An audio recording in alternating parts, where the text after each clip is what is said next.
वालिए बुलालम शब्द गुरु सतगुरु श्री गुरुदीप निवास साहिब श्री गुरु ग्रंथ साहब महाराज की पावन पवित्र मुकद्दस गोद ते जुड़ बैठे मुअज़्ज़िज़ हाज़रीन, आओ सब तो पहला गुरुदेव पातशाह की बख्शिश मुकद्दस फतेह बुलंद करिए। इस्तकार सहित आखना जी वाहिगुरू जी का खालसा वाहिगुरू जी की फतेह। सिख यूथ ऑर्गेनाइजेशन के वलों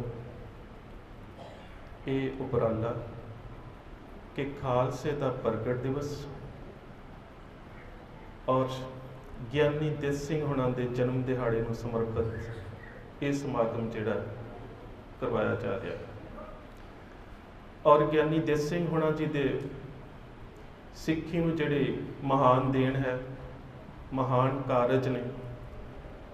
बेशक बहुत सारिया उन्हां ਦੀਆਂ रचनावां जिन्हां दे विच कर्म कांड का खुल के खंडन किया गया, वहमां भरमां या फिर साडे इतिहासक स्रोतां दे विच उस समय जिस तरह की मिलावट हुई सी, चाहे वो आरती प्रबोध की गल कर लीए, दुर्गा प्रबोध की गल कर लीए, गुग्गा गपौड़ा, सखी सरवर मत, या फिर खालसा अखबार दे विच उन्हां दीयां संपादकीयां। गल ये कि जिन्ना उन्होंने व्यक्तिगत तौर पर प्रकारज किया, मेरे ख्याल दे नाल एक संस्था के वास्ते करना भी बहुत औखा है। सो इस संस्था के वीर इस पक्ष तो बधाई के पात्र ने कि उन्होंने ज्ञानी दित सिंह हुणां की रचना साधु दयानंद नाल मेरा संवाद उसनूं मुड़ पबलिश किया है। वैसे तो बहुत सारिया होर भी संस्थावां वल्लों प्रकाशित हो रही सी, पर इसके बारे जानकारी होनी बहुत जरूरी है। उसका एक अहम कारण यह है कि अज दयानंद तो बहुत ज़्यादा ने, पर सारी कौम दे विच ज्ञानी दित सिंह कोई नहीं करता। जानते हो कि किवें दी शख्सियत होवेगी ते उसने सारे इतिहास के बहार नूं किस तरह का मोड़ा दिता होवेगा ते कौम दे विच किस तरह की विचार प्रवाह जिहड़ी है वो चला दी होवेगी कि जदों 1881 दे विच सैंसस हुंदी है तो सिखां की जिहड़ी गिणती है 18,53,429 है। तो उस वेले अंग्रेजी अखबारां ये गल कह रही ने कि जिस तरह के नाल एक कौम की गिणती घटती जा रही है, आने वाले समय दे विच इस कौम की तस्वीर नूं अजायब घरां दे विच तां वेखिया जा सकता है, पर शायद दुनिया के नक्शे के उपरों ये कौम खत्म हो जाएगी। बड़े हमले कौम के उपर उस वेले हो रहे हैं। एक पासे तो ईसाई मत का कन्वर्शन, धर्म परिवर्तन जो अज भी है, दूसरे पासे उस समय चली हुई नामधारी लहर जिहड़ी बेशक सिखां नूं इंज लगता है कि साडी अपनी लहर है, पर उहदे विच जिहड़ी देहधारी गुरुद्वार की स्थापना है उहदे विच साडी गुरमत विचारधारा का वड्डा और खुल के विरोध हो रहा है। बाबा दयाल जी तो शुरू की गई निरंकारी लहर बेशक सिख धर्म दे विच आईयां कुरीतियां नूं कढण दे वास्ते एक बहुत वधिया उपराला सी, हौली हौली निवाण वाले पासे जानी शुरू हो गई। उस तो अलावा जिन्नियां प्रिंसली स्टेट्स ऑफ पंजाब, जिन्नियां पंजाब दीयां रियासतां ने तकरीबन 1809 तो वो अंग्रेज़ों के हक दे विच भुगत रही ने। एक सरदार हीरा सिंह नाभा ते सरदार बिक्रमजीत सिंह, कान सिंह नाभा होना दे नाल मिल के जरूर सिक्खी दे दर्द प्रति या उस दर्द नूं समझते हुए कुछ उपराले कर रहे हैं। आर्या समाजियों का हमला ये तो भी बड़ा है। उस हमले के सानू दो रूप जड़े ने उन्हां दोहां मुहाज़ां के उपर लड़ना पै रहा। एक पासे तो सिख उन्हां तो प्रभावित ने कि वो सिक्खी दे विचों कर्म कांड नूं खत्म कर रहे हैं, तो जिहड़ी ईसाई मत की परिवर्तन की क्रिया है, धर्म परिवर्तन की क्रिया है, शायद उन्होंने इस प्रचार के नाल ठल्लिया जा सकता है। सिख इस गल तो प्रभावित ने, पर वो हमला बड़ा सूखम है। बहुत घट सिख ऐसे रोशन दिमाग सी जिहड़े इस सारी विचारधारा के दुरप्रभाव नूं समझ रहे सी कि एक पासे तो ये कह के वो प्रचार कर रहे ने कि असी अपने प्रचार दे नाल ईसाई मत नूं ठल पा देवांगे ते सिੱਖਾਂ ਦੇ ਵਿੱਚ धार्मिक तौर ਤੇ ਜਿਹੜੀਆਂ ਕੁਰੀਤੀਆਂ ਆ ਰਹੀਆਂ ਨੇ ਅਸੀਂ ਉਹਨਾਂ ਨੂੰ ਦੂਰ ਕਰਾਂਗੇ। ਦੂਸਰੇ ਪਾਸੇ ਉਹਨਾਂ ਦੀਆਂ ਧਰਮ ਪੁਸਤਕਾਂ ਦੇ ਵਿੱਚ ਜਿਵੇਂ ਇਸ਼ਤਿਹਾਰਤ ਪ੍ਰਕਾਸ਼, ਉਹਦੇ ਵਿੱਚ ਜਿਸ ਤਰ੍ਹਾਂ ਦੇ ਨਾਲ ਗੁਰੂ ਨਾਨਕ ਸਾਹਿਬ ਤੋਂ ਲੈ ਕੇ ਗੁਰੂ ਗੋਬਿੰਦ ਸਿੰਘ ਮਹਾਰਾਜ ਤੱਕ ਵਿਚਾਰਧਾਰਕ ਹਮਲੇ ਕੀਤੇ ਜਾ ਰਹੇ ਸੀ, ਉਹ ਸਹਿਣ ਨਹੀਂ ਕੀਤੇ ਜਾ ਸਕਦੇ। ਕਿਤੇ ਅੱਜ ਵੀ ਤੁਹਾਨੂੰ ਸਤਿਆਰਥ ਪ੍ਰਕਾਸ਼ ਪੜ੍ਹਨ ਦਾ ਮੌਕਾ ਮਿਲੇ ਤੇ ਗੁਰੂ ਨਾਨਕ ਸੱਚੇ ਪਾਤਸ਼ਾਹ ਨੂੰ ਜੇ ਮੈਂ ਸਿੱਧੇ ਸ਼ਬਦਾਂ ਦੇ ਵਿੱਚ ਕਹਾਂ ਤਾਂ ਦਇਆਨੰਦ ਇਹ ਕਹਿਣਾ ਚਾਹੁੰਦਾ ਹੈ ਕਿ ਗੁਰੂ ਨਾਨਕ ਸਾਹਿਬ ਨੂੰ ਰੂਹਾਨੀਅਤ, ਧਰਮ, ਭਾਸ਼ਾ ਔਰ ਧਾਰਮਿਕ ਵਿਚਾਰਧਾਰਾ ਦਾ ਕੋਈ ਗਿਆਨ ਨਹੀਂ ਸੀ। ਜਦੋਂ ਉਹ ਫਿਰ ਕਲਗੀਧਰ ਪਾਤਸ਼ਾਹ ਗੁਰੂ ਗੋਬਿੰਦ ਸਿੰਘ ਮਹਾਰਾਜ ਦੀ ਗੱਲ ਕਰਦਾ ਹੈ ਤੇ ਉਸ ਵੇਲੇ ਸਾਡੇ ਗੁਰਦੇਵ ਪਾਤਸ਼ਾਹ ਵੱਲੋਂ ਬਖਸ਼ਿਸ਼ ਕੀਤੇ ਗਏ ਪਾਵਨ ਕਕਾਰਾਂ ਦੀ ਤੁਲਨਾ ਉਹ ਮਕਾਰਾਂ ਦੇ ਨਾਲ ਕਰਦਾ ਹੈ। 5 ਮਕਾਰ ਜਿਨ੍ਹਾਂ ਦੇ ਵਿੱਚ ਮਾਸ ਆ ਜਾਂਦਾ ਹੈ, ਮੈਥਨ ਆ ਜਾਂਦਾ ਹੈ, ਮਦਰਾ ਆ ਜਾਂਦੀ ਹੈ, ਮੁਦਰਾ ਆ ਜਾਂਦੀ ਹੈ ਤੇ ਮਾਇਆ ਆ ਜਾਂਦੀ ਹੈ। ਪਰ ਉਹ ਆਪਣੇ ਆਪ ਦੇ ਵਿੱਚ ਇਹੀ ਕਹਿੰਦਾ ਹੈ ਕਿ ਜਿਸ ਤਰ੍ਹਾਂ ਦੇ ਨਾਲ ਇੱਕ ਮੱਤ ਨੇ 5 ਮਕਾਰ ਜਿਹੜੇ ਸੀ ਉਹਨਾਂ ਨੂੰ ਆਪਣੇ ਧਰਮ ਦੇ ਚਿੰਨ੍ਹ ਮੰਨਿਆ, ਇਸੇ ਤਰ੍ਹਾਂ ਗੁਰੂ ਗੋਬਿੰਦ ਸਿੰਘ ਨੇ 5 ਕਕਾਰਾਂ ਨੂੰ ਧਰਮ ਦੇ ਚਿੰਨ੍ਹ ਬਣਾ ਦਿੱਤਾ ਹੈ। ਪਰ ਮੈਂ ਜ਼ਿਆਦਾ ਵਿਸਥਾਰ 'ਚ ਨਹੀਂ ਜਾਣਾ ਕਿਉਂਕਿ ਅਸੀਂ ਕੇਵਲ ਗਿਆਨੀ ਦਿੱਤ ਸਿੰਘ ਹੁਣਾਂ ਦੀ ਤੇ ਖਾਲਸੇ ਦੇ ਪ੍ਰਗਟ ਦਿਹਾੜੇ ਦੀ ਗੱਲ ਕਰਨੀ। ਪਰ ਜੇ ਕਿਤੇ ਤੁਹਾਨੂੰ 5 ਮਕਾਰਾਂ ਦੇ ਬਾਰੇ ਪੜ੍ਹਨ ਦਾ ਮੌਕਾ ਮਿਲੇ ਤੇ ਤੁਹਾਨੂੰ ਪਤਾ ਲੱਗੇਗਾ ਕਿ ਮਨੁੱਖਤਾ ਦੀਆਂ ਉੱਚ ਮਿਆਰੀ ਨੈਤਿਕ ਕਦਰਾਂ ਕੀਮਤਾਂ ਤੋਂ ਕਿੰਨੇ ਹੀਣੇ ਕਰਮ ਨੇ ਉਹ। ਔਰ ਦੂਸਰੇ ਪਾਸੇ ਇਹ ਗੱਲ ਉਸੇ ਹੀ ਗ੍ਰੰਥ ਦੇ ਵਿੱਚ ਲਿਖੀ ਜਾ ਰਹੀ ਹੈ ਕਿ ਗੁਰੂ ਗੋਬਿੰਦ ਸਿੰਘ ਦੇ ਸਿੱਖਾਂ ਨੇ ਲੋਕਾਂ ਨੂੰ ਪ੍ਰਭਾਵਿਤ ਕਰਨ ਦੇ ਵਾਸਤੇ ਇਹ ਗੱਲ ਝੂਠੀ ਫੈਲਾ ਦਿੱਤੀ ਕਿ ਦੇਵੀ ਨੇ ਦਰਸ਼ਨ ਦੇ ਕੇ ਗੁਰੂ ਗੋਬਿੰਦ ਸਿੰਘ ਨੂੰ ਖਾਲਸਾ ਪੰਥ ਪ੍ਰਗਟ ਕਰਨ ਵਾਸਤੇ ਕਿਹਾ। ਸੋ ਜਦੋਂ ਤੁਸੀਂ ਇਹਨਾਂ ਹਮਲਿਆਂ ਦਾ ਰੂਪ ਵੇਖੋਗੇ ਨਾ ਤੇ ਉਹ ਬੜਾ ਸੂਖਮ ਵੀ ਹੈ ਤੇ ਬਹੁਤ ਲੰਬੇ ਸਮੇਂ ਦੇ ਵਿੱਚ ਦੁਰਪ੍ਰਭਾਵ ਵਾਲਾ ਹੈ। ਤੇ ਉਸ ਸਮੇਂ ਗਿਆਨੀ ਦਿੱਤ ਸਿੰਘ ਹੁਣਾਂ ਦਾ ਸੰਸਾਰ ਮੰਚ ਤੇ ਆਉਣਾ ਭਾਵ ਕਿ 1852 ਦੇ ਵਿੱਚ ਅਪ੍ਰੈਲ ਦਾ ਮਹੀਨਾ, ਔਰ ਅਸੀਂ ਇਹ ਕਿਤਾਬ ਜਿਹੜੀ ਹੱਥਾਂ ਦੇ ਵਿੱਚ ਫੜ ਤੇ ਲਈ ਹੈ, ਪੜ੍ਹ ਵੀ ਲਵਾਂਗੇ। ਸਾਧੂ ਦਇਆਨੰਦ ਦੇ ਨਾਲ ਮੇਰਾ ਸਮਾਨ ਅਪ੍ਰੈਲ ਦੇ ਮਹੀਨੇ ਦੇ ਵਿੱਚ ਹੀ ਹੋਇਆ ਸੀ, 1877 ਦੇ ਵਿੱਚ ਹੋਇਆ ਸੀ। ਤੇ ਹੁਣ ਖਿਆਲ ਕਰੋ ਕਿ 1877 ਦੇ ਵਿੱਚ ਗਿਆਨੀ ਦਿੱਤ ਸਿੰਘ ਦੀ ਉਮਰ ਕਿੰਨੀ ਹੈ। 1852 ਦਾ ਜਨਮ ਤੇ 77 ਦੇ ਵਿੱਚ ਉਹ ਜਿਹੜੀ ਚਰਚਾ ਕਰ ਰਹੇ ਨੇ ਉਹ ਵੈਦਾਂਤ ਦੇ ਵਿੱਚੋਂ ਹੈ, ਉਹ ਵੇਦਾਂ ਦੇ ਵਿੱਚੋਂ ਹੈ, ਉਹ ਇੱਕ ਈਸ਼ਵਰਵਾਦ ਦੇ ਉੱਪਰ ਹੈ। ਉਹਦੇ ਵਿੱਚ ਬੋਲੀ ਦੀਆਂ ਕਿਸਮਾਂ ਆ ਜਾਂਦੀਆਂ ਨੇ ਜਿਹੜੀਆਂ ਅਸੀਂ ਅੱਗੇ ਜਾ ਕੇ ਨਾਲ ਨਾਲ ਸਮਝਣ ਦਾ ਯਤਨ ਕਰਦੇ ਹਾਂ। ਜਗਤ ਦੀ ਰਚਨਾ ਦੀ ਗੱਲ ਆ ਜਾਂਦੀ ਹੈ। ਸੋ ਉਪਨਿਸ਼ਦਾਂ ਦੇ ਵਿੱਚੋਂ, ਵੈਦਾਂਤ ਦੇ ਵਿੱਚੋਂ ਜਿਸ ਪੱਧਰ ਦੀ ਚਰਚਾ ਹੋ ਰਹੀ ਹੈ, ਮੈਂ ਕਈ ਵਾਰੀ ਹੁਣੇ ਸਰਦਾਰ ਹਰਪਾਲ ਸਿੰਘ ਹੁਣਾਂ ਨਾਲ ਗੱਲ ਕਰ ਰਿਹਾ ਸੀ ਕਿ ਗਿਆਨੀ ਦਿੱਤ ਸਿੰਘ ਹੁਣਾਂ ਦੀ ਦਇਆਨੰਦ ਦੇ ਨਾਲ ਜਿਹੜੀ ਇਹ ਚਰਚਾ ਹੁੰਦੀ ਹੈ ਨਾ, ਉਸ ਸੰਵਾਦ ਨੂੰ ਸਮਝਣ ਦੇ ਵਾਸਤੇ ਵੀ ਵੈਦਾਂਤ ਨੂੰ ਪੜ੍ਹਨਾ ਪੈਂਦਾ, ਕਿਉਂਕਿ ਨਿਤਿਆ ਅਨਿਤਿਆ, ਨਾਦੀ ਅਨਾਦੀ ਸ਼ਬਦਾਂ ਦੀ ਵਰਤੋਂ ਹੀ ਐਵੇਂ ਦੀ ਹੈ। ਪਰਾ, ਪਸੰਤੀ, ਮਧਮਾ, ਬੈਖਰੀ ਸ਼ਬਦ ਹੀ ਐਵੇਂ ਦੇ ਵਰਤੇ ਗਏ ਨੇ ਕਿ ਸਾਨੂੰ ਇਸ ਸੰਵਾਦ ਨੂੰ ਪੜ੍ਹਨ ਦੇ ਵਾਸਤੇ ਵੀ ਹੋਰਨਾਂ ਗ੍ਰੰਥਾਂ ਦਾ ਸਹਾਰਾ ਲੈਣਾ ਪੈਂਦਾ ਹੈ। ਪਰ 25 ਸਾਲ ਦੀ ਆਯੂ ਦੇ ਵਿੱਚ ਇੱਕ ਐਵੇਂ ਦੀ ਗੋਸ਼ਟ ਕਰਨੀ, ਇੱਕ ਐਵੇਂ ਦੀ ਵਿਚਾਰ ਚਰਚਾ ਕਰਨੀ ਕਿ ਆਰੀਆ ਸਮਾਜ ਦਾ ਉਹ ਆਗੂ ਜਿਸ ਨੇ ਉਹਨਾਂ ਸਮਿਆਂ ਦੇ ਵਿੱਚ ਵੱਡੇ ਵੱਡੇ ਮੌਲਵੀ ਜਿਹੜੇ ਸੀ ਉਹ ਨਿਰੁੱਤਰ ਕਰ ਦਿੱਤੇ। ਨਿਰੁੱਤਰ ਹੀ ਨਹੀਂ ਕੀਤੇ ਬਲਕਿ ਆਰੀਆ ਸਮਾਜੀਆਂ ਨੇ ਇਸਲਾਮ ਦੇ ਖਿਲਾਫ ਵੱਧ ਚੜ੍ਹ ਕੇ ਸਾਹਿਤ ਜਿਹੜਾ ਸੀ ਛਾਪਿਆ। ਇੱਕ ਕਿਤਾਬ ਰੰਗੀਲਾ ਰਸੂਲ ਜਿਹੜੀ ਇਸਲਾਮ ਧਰਮ ਦੇ ਬਾਨੀ ਹਜ਼ਰਤ ਮੁਹੰਮਦ ਸਾਹਿਬ ਦੇ ਬਾਰੇ ਲਿਖੀ ਗਈ ਔਰ ਉਹਨਾਂ ਦੇ ਬਾਰੇ ਬਹੁਤ ਸਾਰੇ ਅਪਸ਼ਬਦ ਲਿਖੇ ਗਏ। ਬੇਸ਼ੱਕ ਕਿ ਰੋਹ ਵਿੱਚ ਆਏ ਮੁਸਲਮਾਨਾਂ ਨੇ ਕੁਝ ਆਰੀਆ ਸਮਾਜੀ ਕਤਲ ਵੀ ਕਰ ਦਿੱਤੇ ਗਏ। ਔਰ ਇਸ ਕਿਤਾਬ ਨੂੰ ਪ੍ਰਕਾਸ਼ਿਤ ਕਰਾਉਣ ਵਾਲਾ ਮਹਾਸ਼ਾ ਰਾਜਪਾਲ ਤੁਸੀਂ ਜਾਣਦੇ ਹੋ ਕੌਣ ਸੀ, ਜਿਸ ਨੂੰ ਬਾਅਦ ਦੇ ਵਿੱਚ इल्मुद्दीन ਨਾਂ ਦੇ ਇੱਕ ਮੁਸਲਮਾਨ ਜਿਹੜਾ ਲੱਕੜ ਦਾ ਕੰਮ ਕਰਦਾ ਸੀ, ਉਸਨੇ ਲਾਹੌਰ ਦੇ ਵਿੱਚ ਕਤਲ ਕੀਤਾ ਸੀ। ਔਰ ਇਸ ਕਤਲ ਦੇ ਜ਼ੁਰਮ ਦੇ ਵਿੱਚ ਇਲਮੁद्दीन ਨੂੰ ਫਾਂਸੀ ਦੀ ਸਜ਼ਾ ਹੋਈ ਸੀ। ਜਾਣਦੇ ਹੋ ਮੁਹਾਸ਼ਾ ਰਾਜਪਾਲ ਕੌਣ ਸੀ? ਪੰਜਾਬ ਦੇ ਰਹਿ ਚੁੱਕੇ ਗਵਰਨਰ, ਜਿਸ ਦੀ ਹਵਾਈ ਹਾਦਸੇ 'ਚ ਮੌਤ ਹੋਈ ਸੀ, ਸੁਰਿੰਦਰ ਨਾਥ ਦਾ ਪਿਤਾ।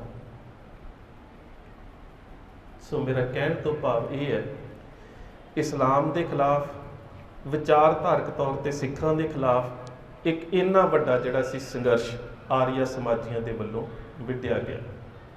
ਗਿਆਨੀ ਦਿੱਤ ਸਿੰਘ, ਆਨੰਦਪੁਰ ਕਲੌੜ, ਜੇ ਮੈਂ ਗਲਤ ਨਹੀਂ ਤੇ ਬਹੁਤ ਸਾਰੀਆਂ ਕਿਤਾਬਾਂ ਦੇ ਵਿੱਚ ਆਨੰਦਪੁਰ ਲਿਖਿਆ, ਪਰ ਪਿੰਡ ਦਾ ਅਸਲ ਨਾਮ ਆਨੰਦਪੁਰ ਕਲੌੜ ਹੈ।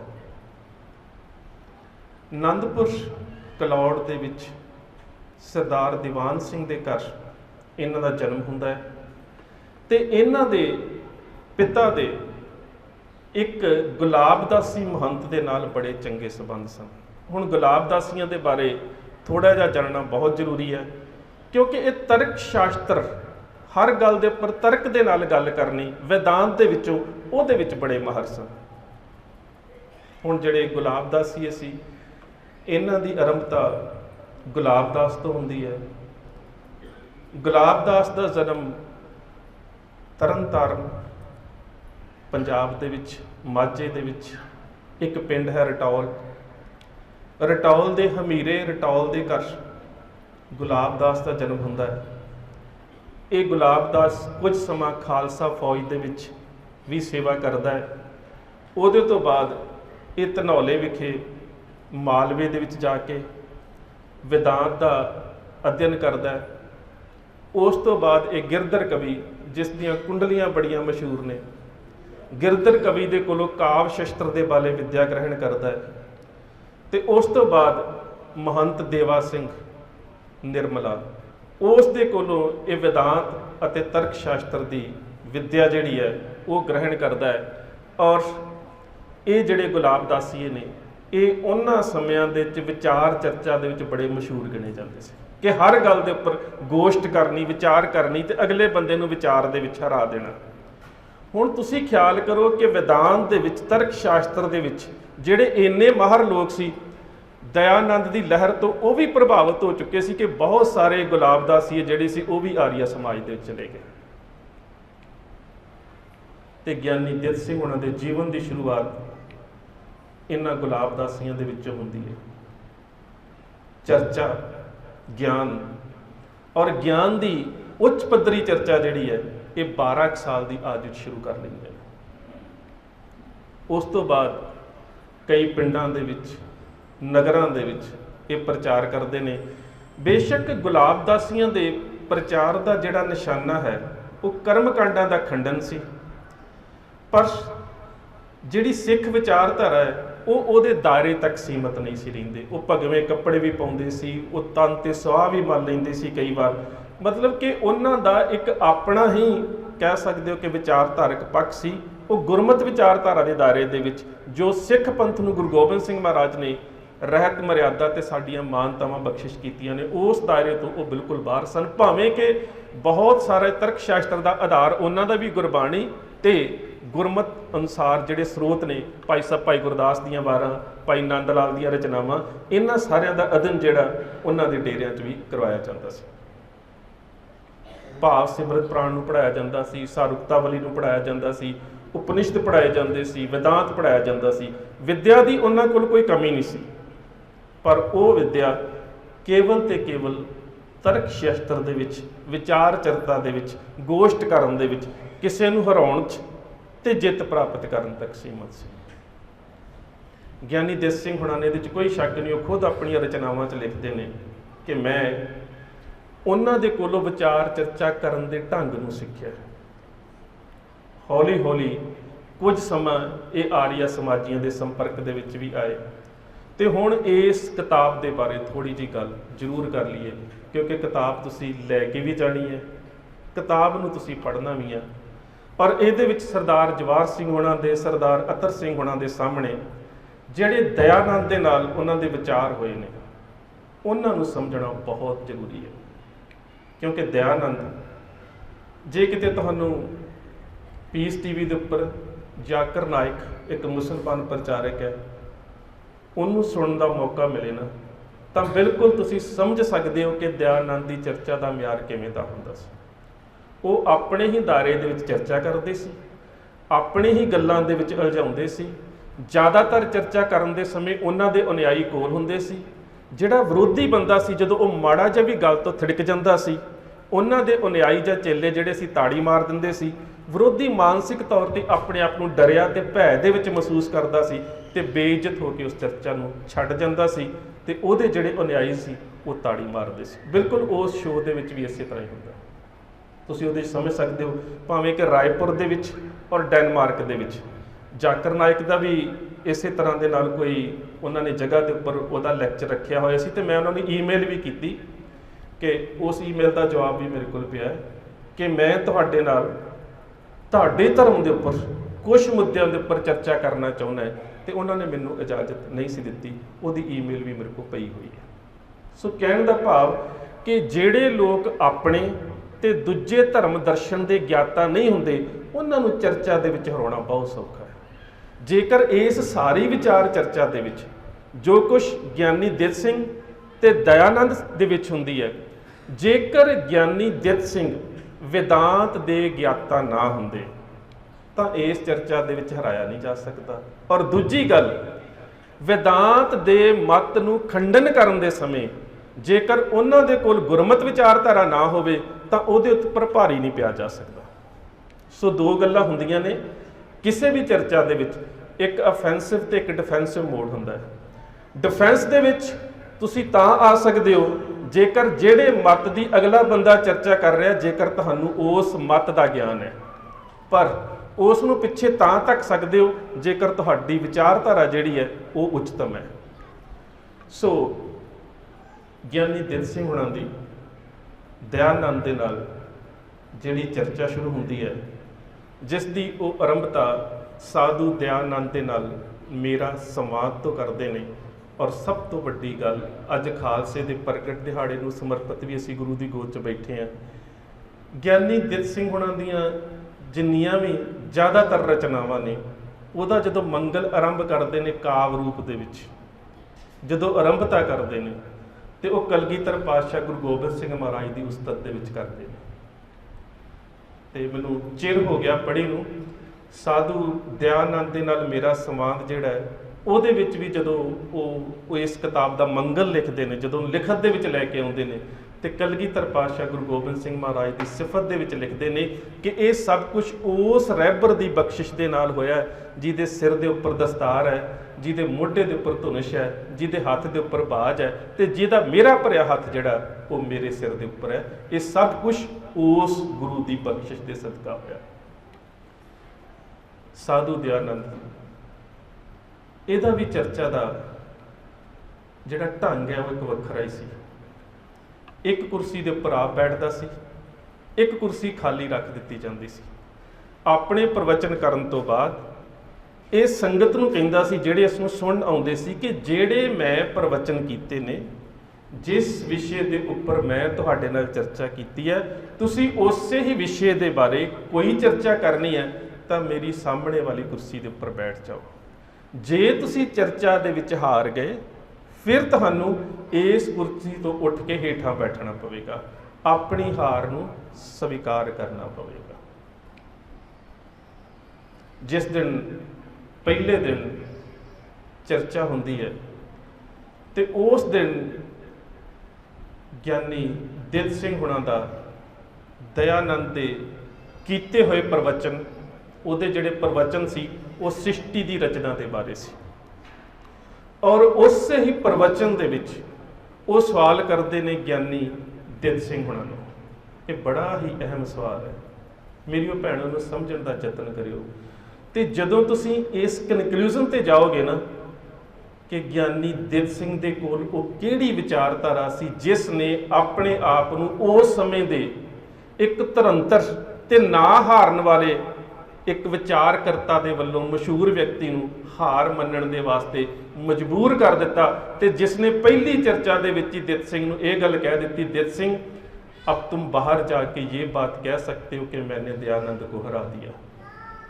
सो ਉਹ ਵਿਚਾਰਧਾਰਾ ਕਿਹੜੀ ਸੀ ਤੇ ਸਾਨੂੰ ਉਸ ਵਿਚਾਰਧਾਰਾ ਦੇ ਉੱਪਰ ਮਾਣ ਹੋਣਾ ਚਾਹੀਦਾ ਹੈ। ਗਿਆਨੀ ਦਿੱਤ ਸਿੰਘ ਹੁਣਾਂ ਨੇ, ਤੁਸੀਂ ਕਿਤਾਬ ਦੇ ਵਿੱਚ ਵੀ ਪੜ੍ਹ ਲਓਗੇ, ਮੈਂ ਕੁਝ ਅੰਸ਼ ਸਮਝਾਉਣ ਦਾ ਯਤਨ ਕਰਦਾ, ਪਰ ਬੜੀ ਦਿਲਚਸਪ ਹੈ।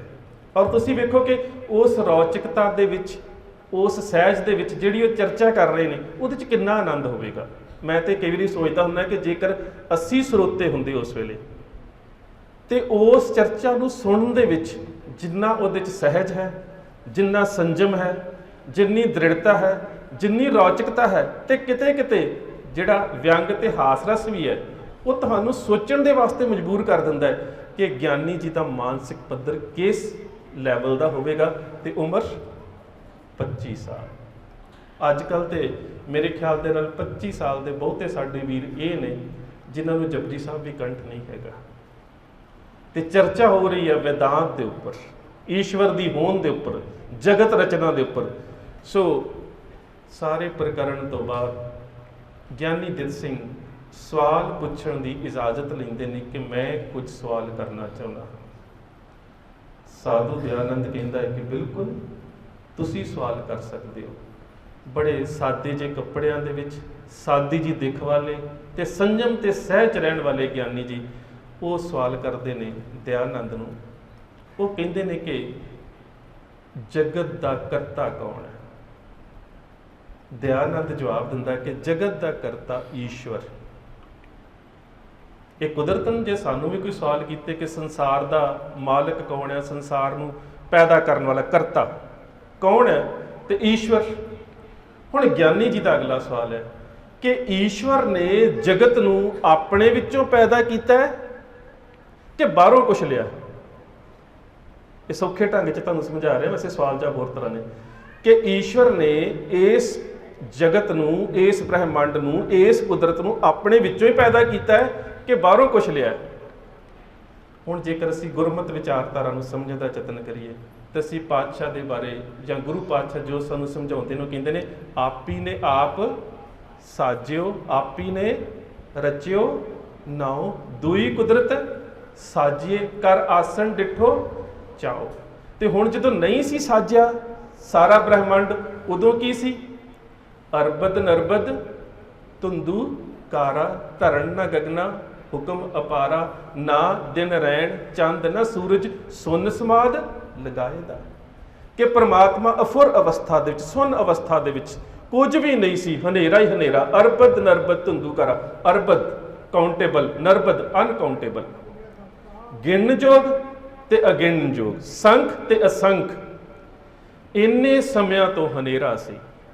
ਫਿਰ ਸਾਚੇ ਤੇ ਪਵਨਾ ਭਇਆ, ਪਵਨੇ ਤੇ ਜਲ ਹੋਏ, ਜਲ ਤੇ ਤ੍ਰਿਭਵਨ ਸਾਜਿਆ, ਘਟ ਘਟ ਜੋਤ ਸੋਏ। ਕਿ ਪ੍ਰਮਾਤਮਾ ਨੇ ਆਪ ਹੀ ਉਸ ਕੀਤਾ ਪਸਾਓ, ਏਕੋ ਕਵਾਓ, ਏਕ ਕਵਾਵੇ ਤੇ ਸਭ ਹੋਆ, ਅੰਡਜ ਜੋੜ ਜੋੜ ਵਿਛੋੜ। ਬਹੁਤ ਸਾਰੇ ਪ੍ਰਮਾਣ ਗੁਰਬਾਣੀ ਦੇ ਵਿੱਚ ਤੁਸੀਂ ਪੜ੍ਹ ਸਕਦੇ ਹੋ ਕਿ ਪ੍ਰਮਾਤਮਾ ਨੇ ਆਪਣੇ ਵਿੱਚੋਂ ਹੀ ਨਿਰਾਕਾਰ ਤੋਂ ਕੁਦਰਤ ਦਾ ਸਰਾਕਾਰ ਸਰੂਪ ਪੈਦਾ ਕੀਤਾ।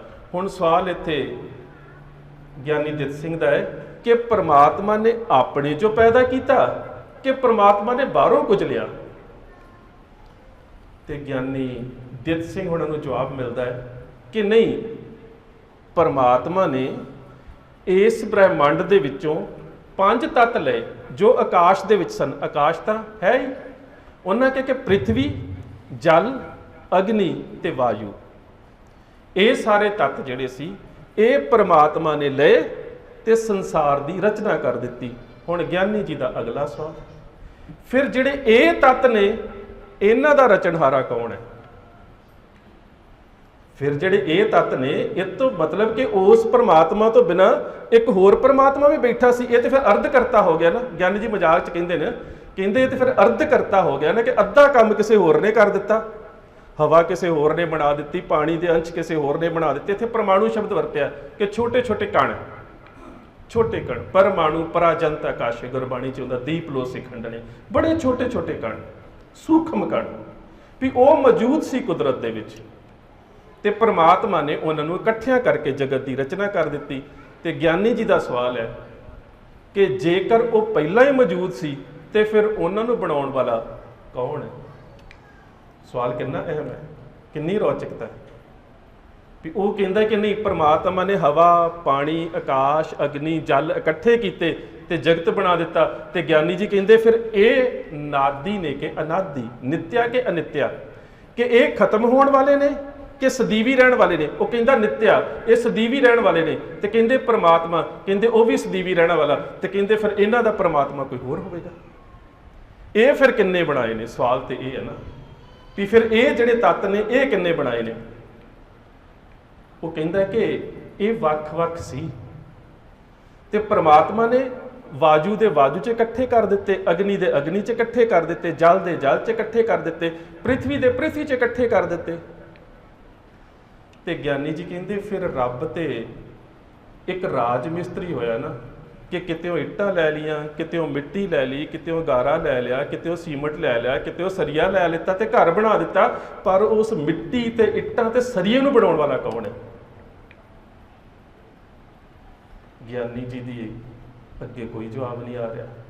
वो कहता ईश्वर ही है सब कुछ करने वाला। ज्ञानी जी अगली गल बड़ी मजाक च करते हैं, कहते फिर ईश्वर तो उस रसोई च काम करने वाली बीबी वर्गा होया ना कि एक भांडे चो हल्दी कढ़ ली, एक चो चौल कढ़ ले, एक चो मिर्च कढ़ ली, एक चो लूण कढ़ लिया तो भांडे च पा के रख दिता ते सब्जी बना दी। कि परमात्मा तो वह होया ना भी किते वो कुछ लै लिया, किते वो कुछ लै लिया, किते वो कुछ लै लिया तो सृष्टि बना दी। पर जिथों कुछ लिया उन्होंने बनाने वाला कौन है? फिर परमात्मा तो अर्ध करता है। कहता नहीं, परमात्मा ही करता है। तो तू परमात्मा की तुलना एक औरत के नाल कर रहे हैं। जे तेरी औरत इन्नी शक्तिशाली है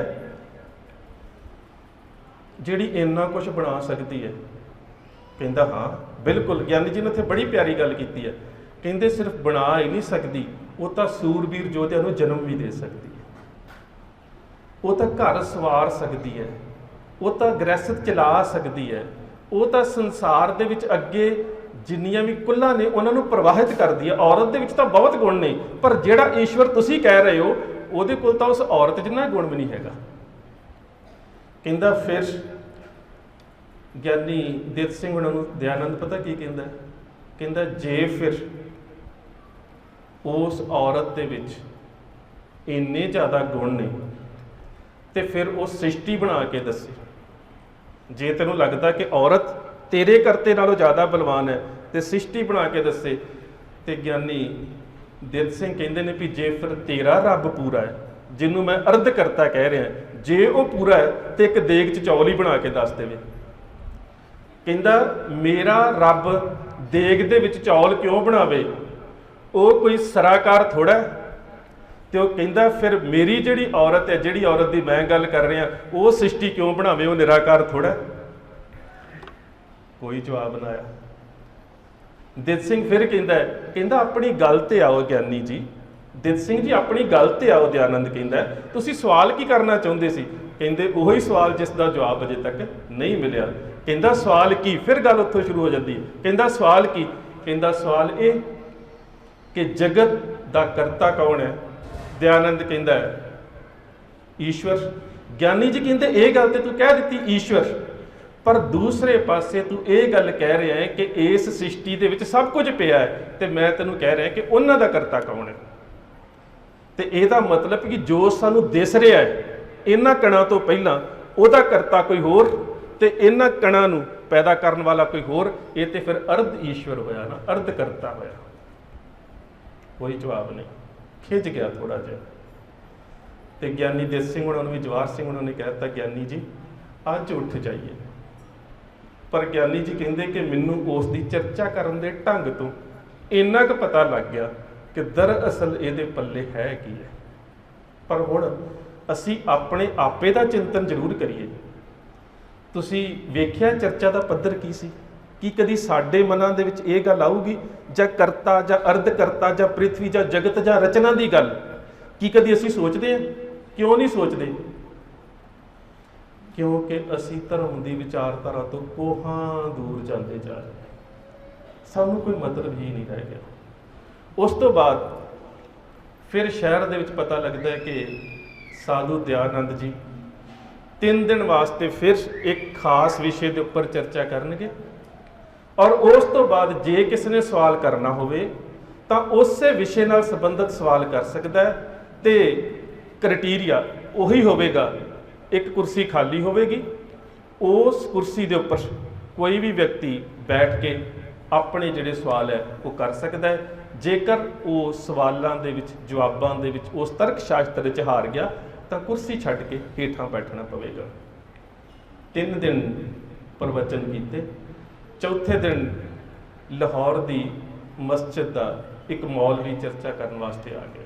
ਹੁਣ ਉਹਨਾਂ ਦੇ ਵਿੱਚ ਤੌਹੀਦ ਦੀ ਗੱਲ ਹੈ ਔਰ ਜਿਸ ਵੇਲੇ ਉਹ ਸਵਾਲ ਕਰਦਾ ਹੈ ਉਸ ਦਿਨ ਜਿਹੜਾ ਸਬਜੈਕਟ ਸੀ ਉਹ ਸੀ ਕਿ ਜਿਹੜੇ ਵੇਦ ਨੇ, ਜਿਹੜੇ 4 ਵੇਦ, ਰਿਗਵੇਦ, ਅਥਰਵੇਦ, ਯਜੁਰਵੇਦ ਤੇ ਸਾਮਵੇਦ, ਇਹ ਜਿਹੜੇ ਵੇਦ ਨੇ ਇਹਨਾਂ ਦਾ ਕਰਤਾ ਪਰਮਾਤਮਾ ਹੈ।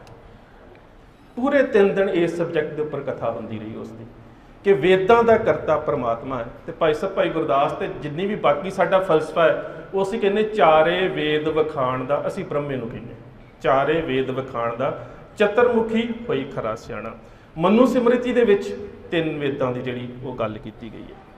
ਖੈਰ, ਗਿਆਨੀ ਦਿੱਤ ਸਿੰਘ ਹੁਣਾਂ ਨੂੰ ਜਦੋਂ ਇਸ ਵਿਸ਼ੇ ਦਾ ਪਤਾ ਲੱਗਾ ਤਾਂ ਉਹ ਫਿਰ ਸਰਦਾਰ ਜਵਾਹਰ ਸਿੰਘ ਹੁਣਾਂ ਨੂੰ ਕਹਿੰਦੇ ਨੇ ਕਿ ਇਹਦੇ ਨਾਲ ਫਿਰ ਚਰਚਾ ਕਰਨ ਵਾਸਤੇ ਜਾਣਾ।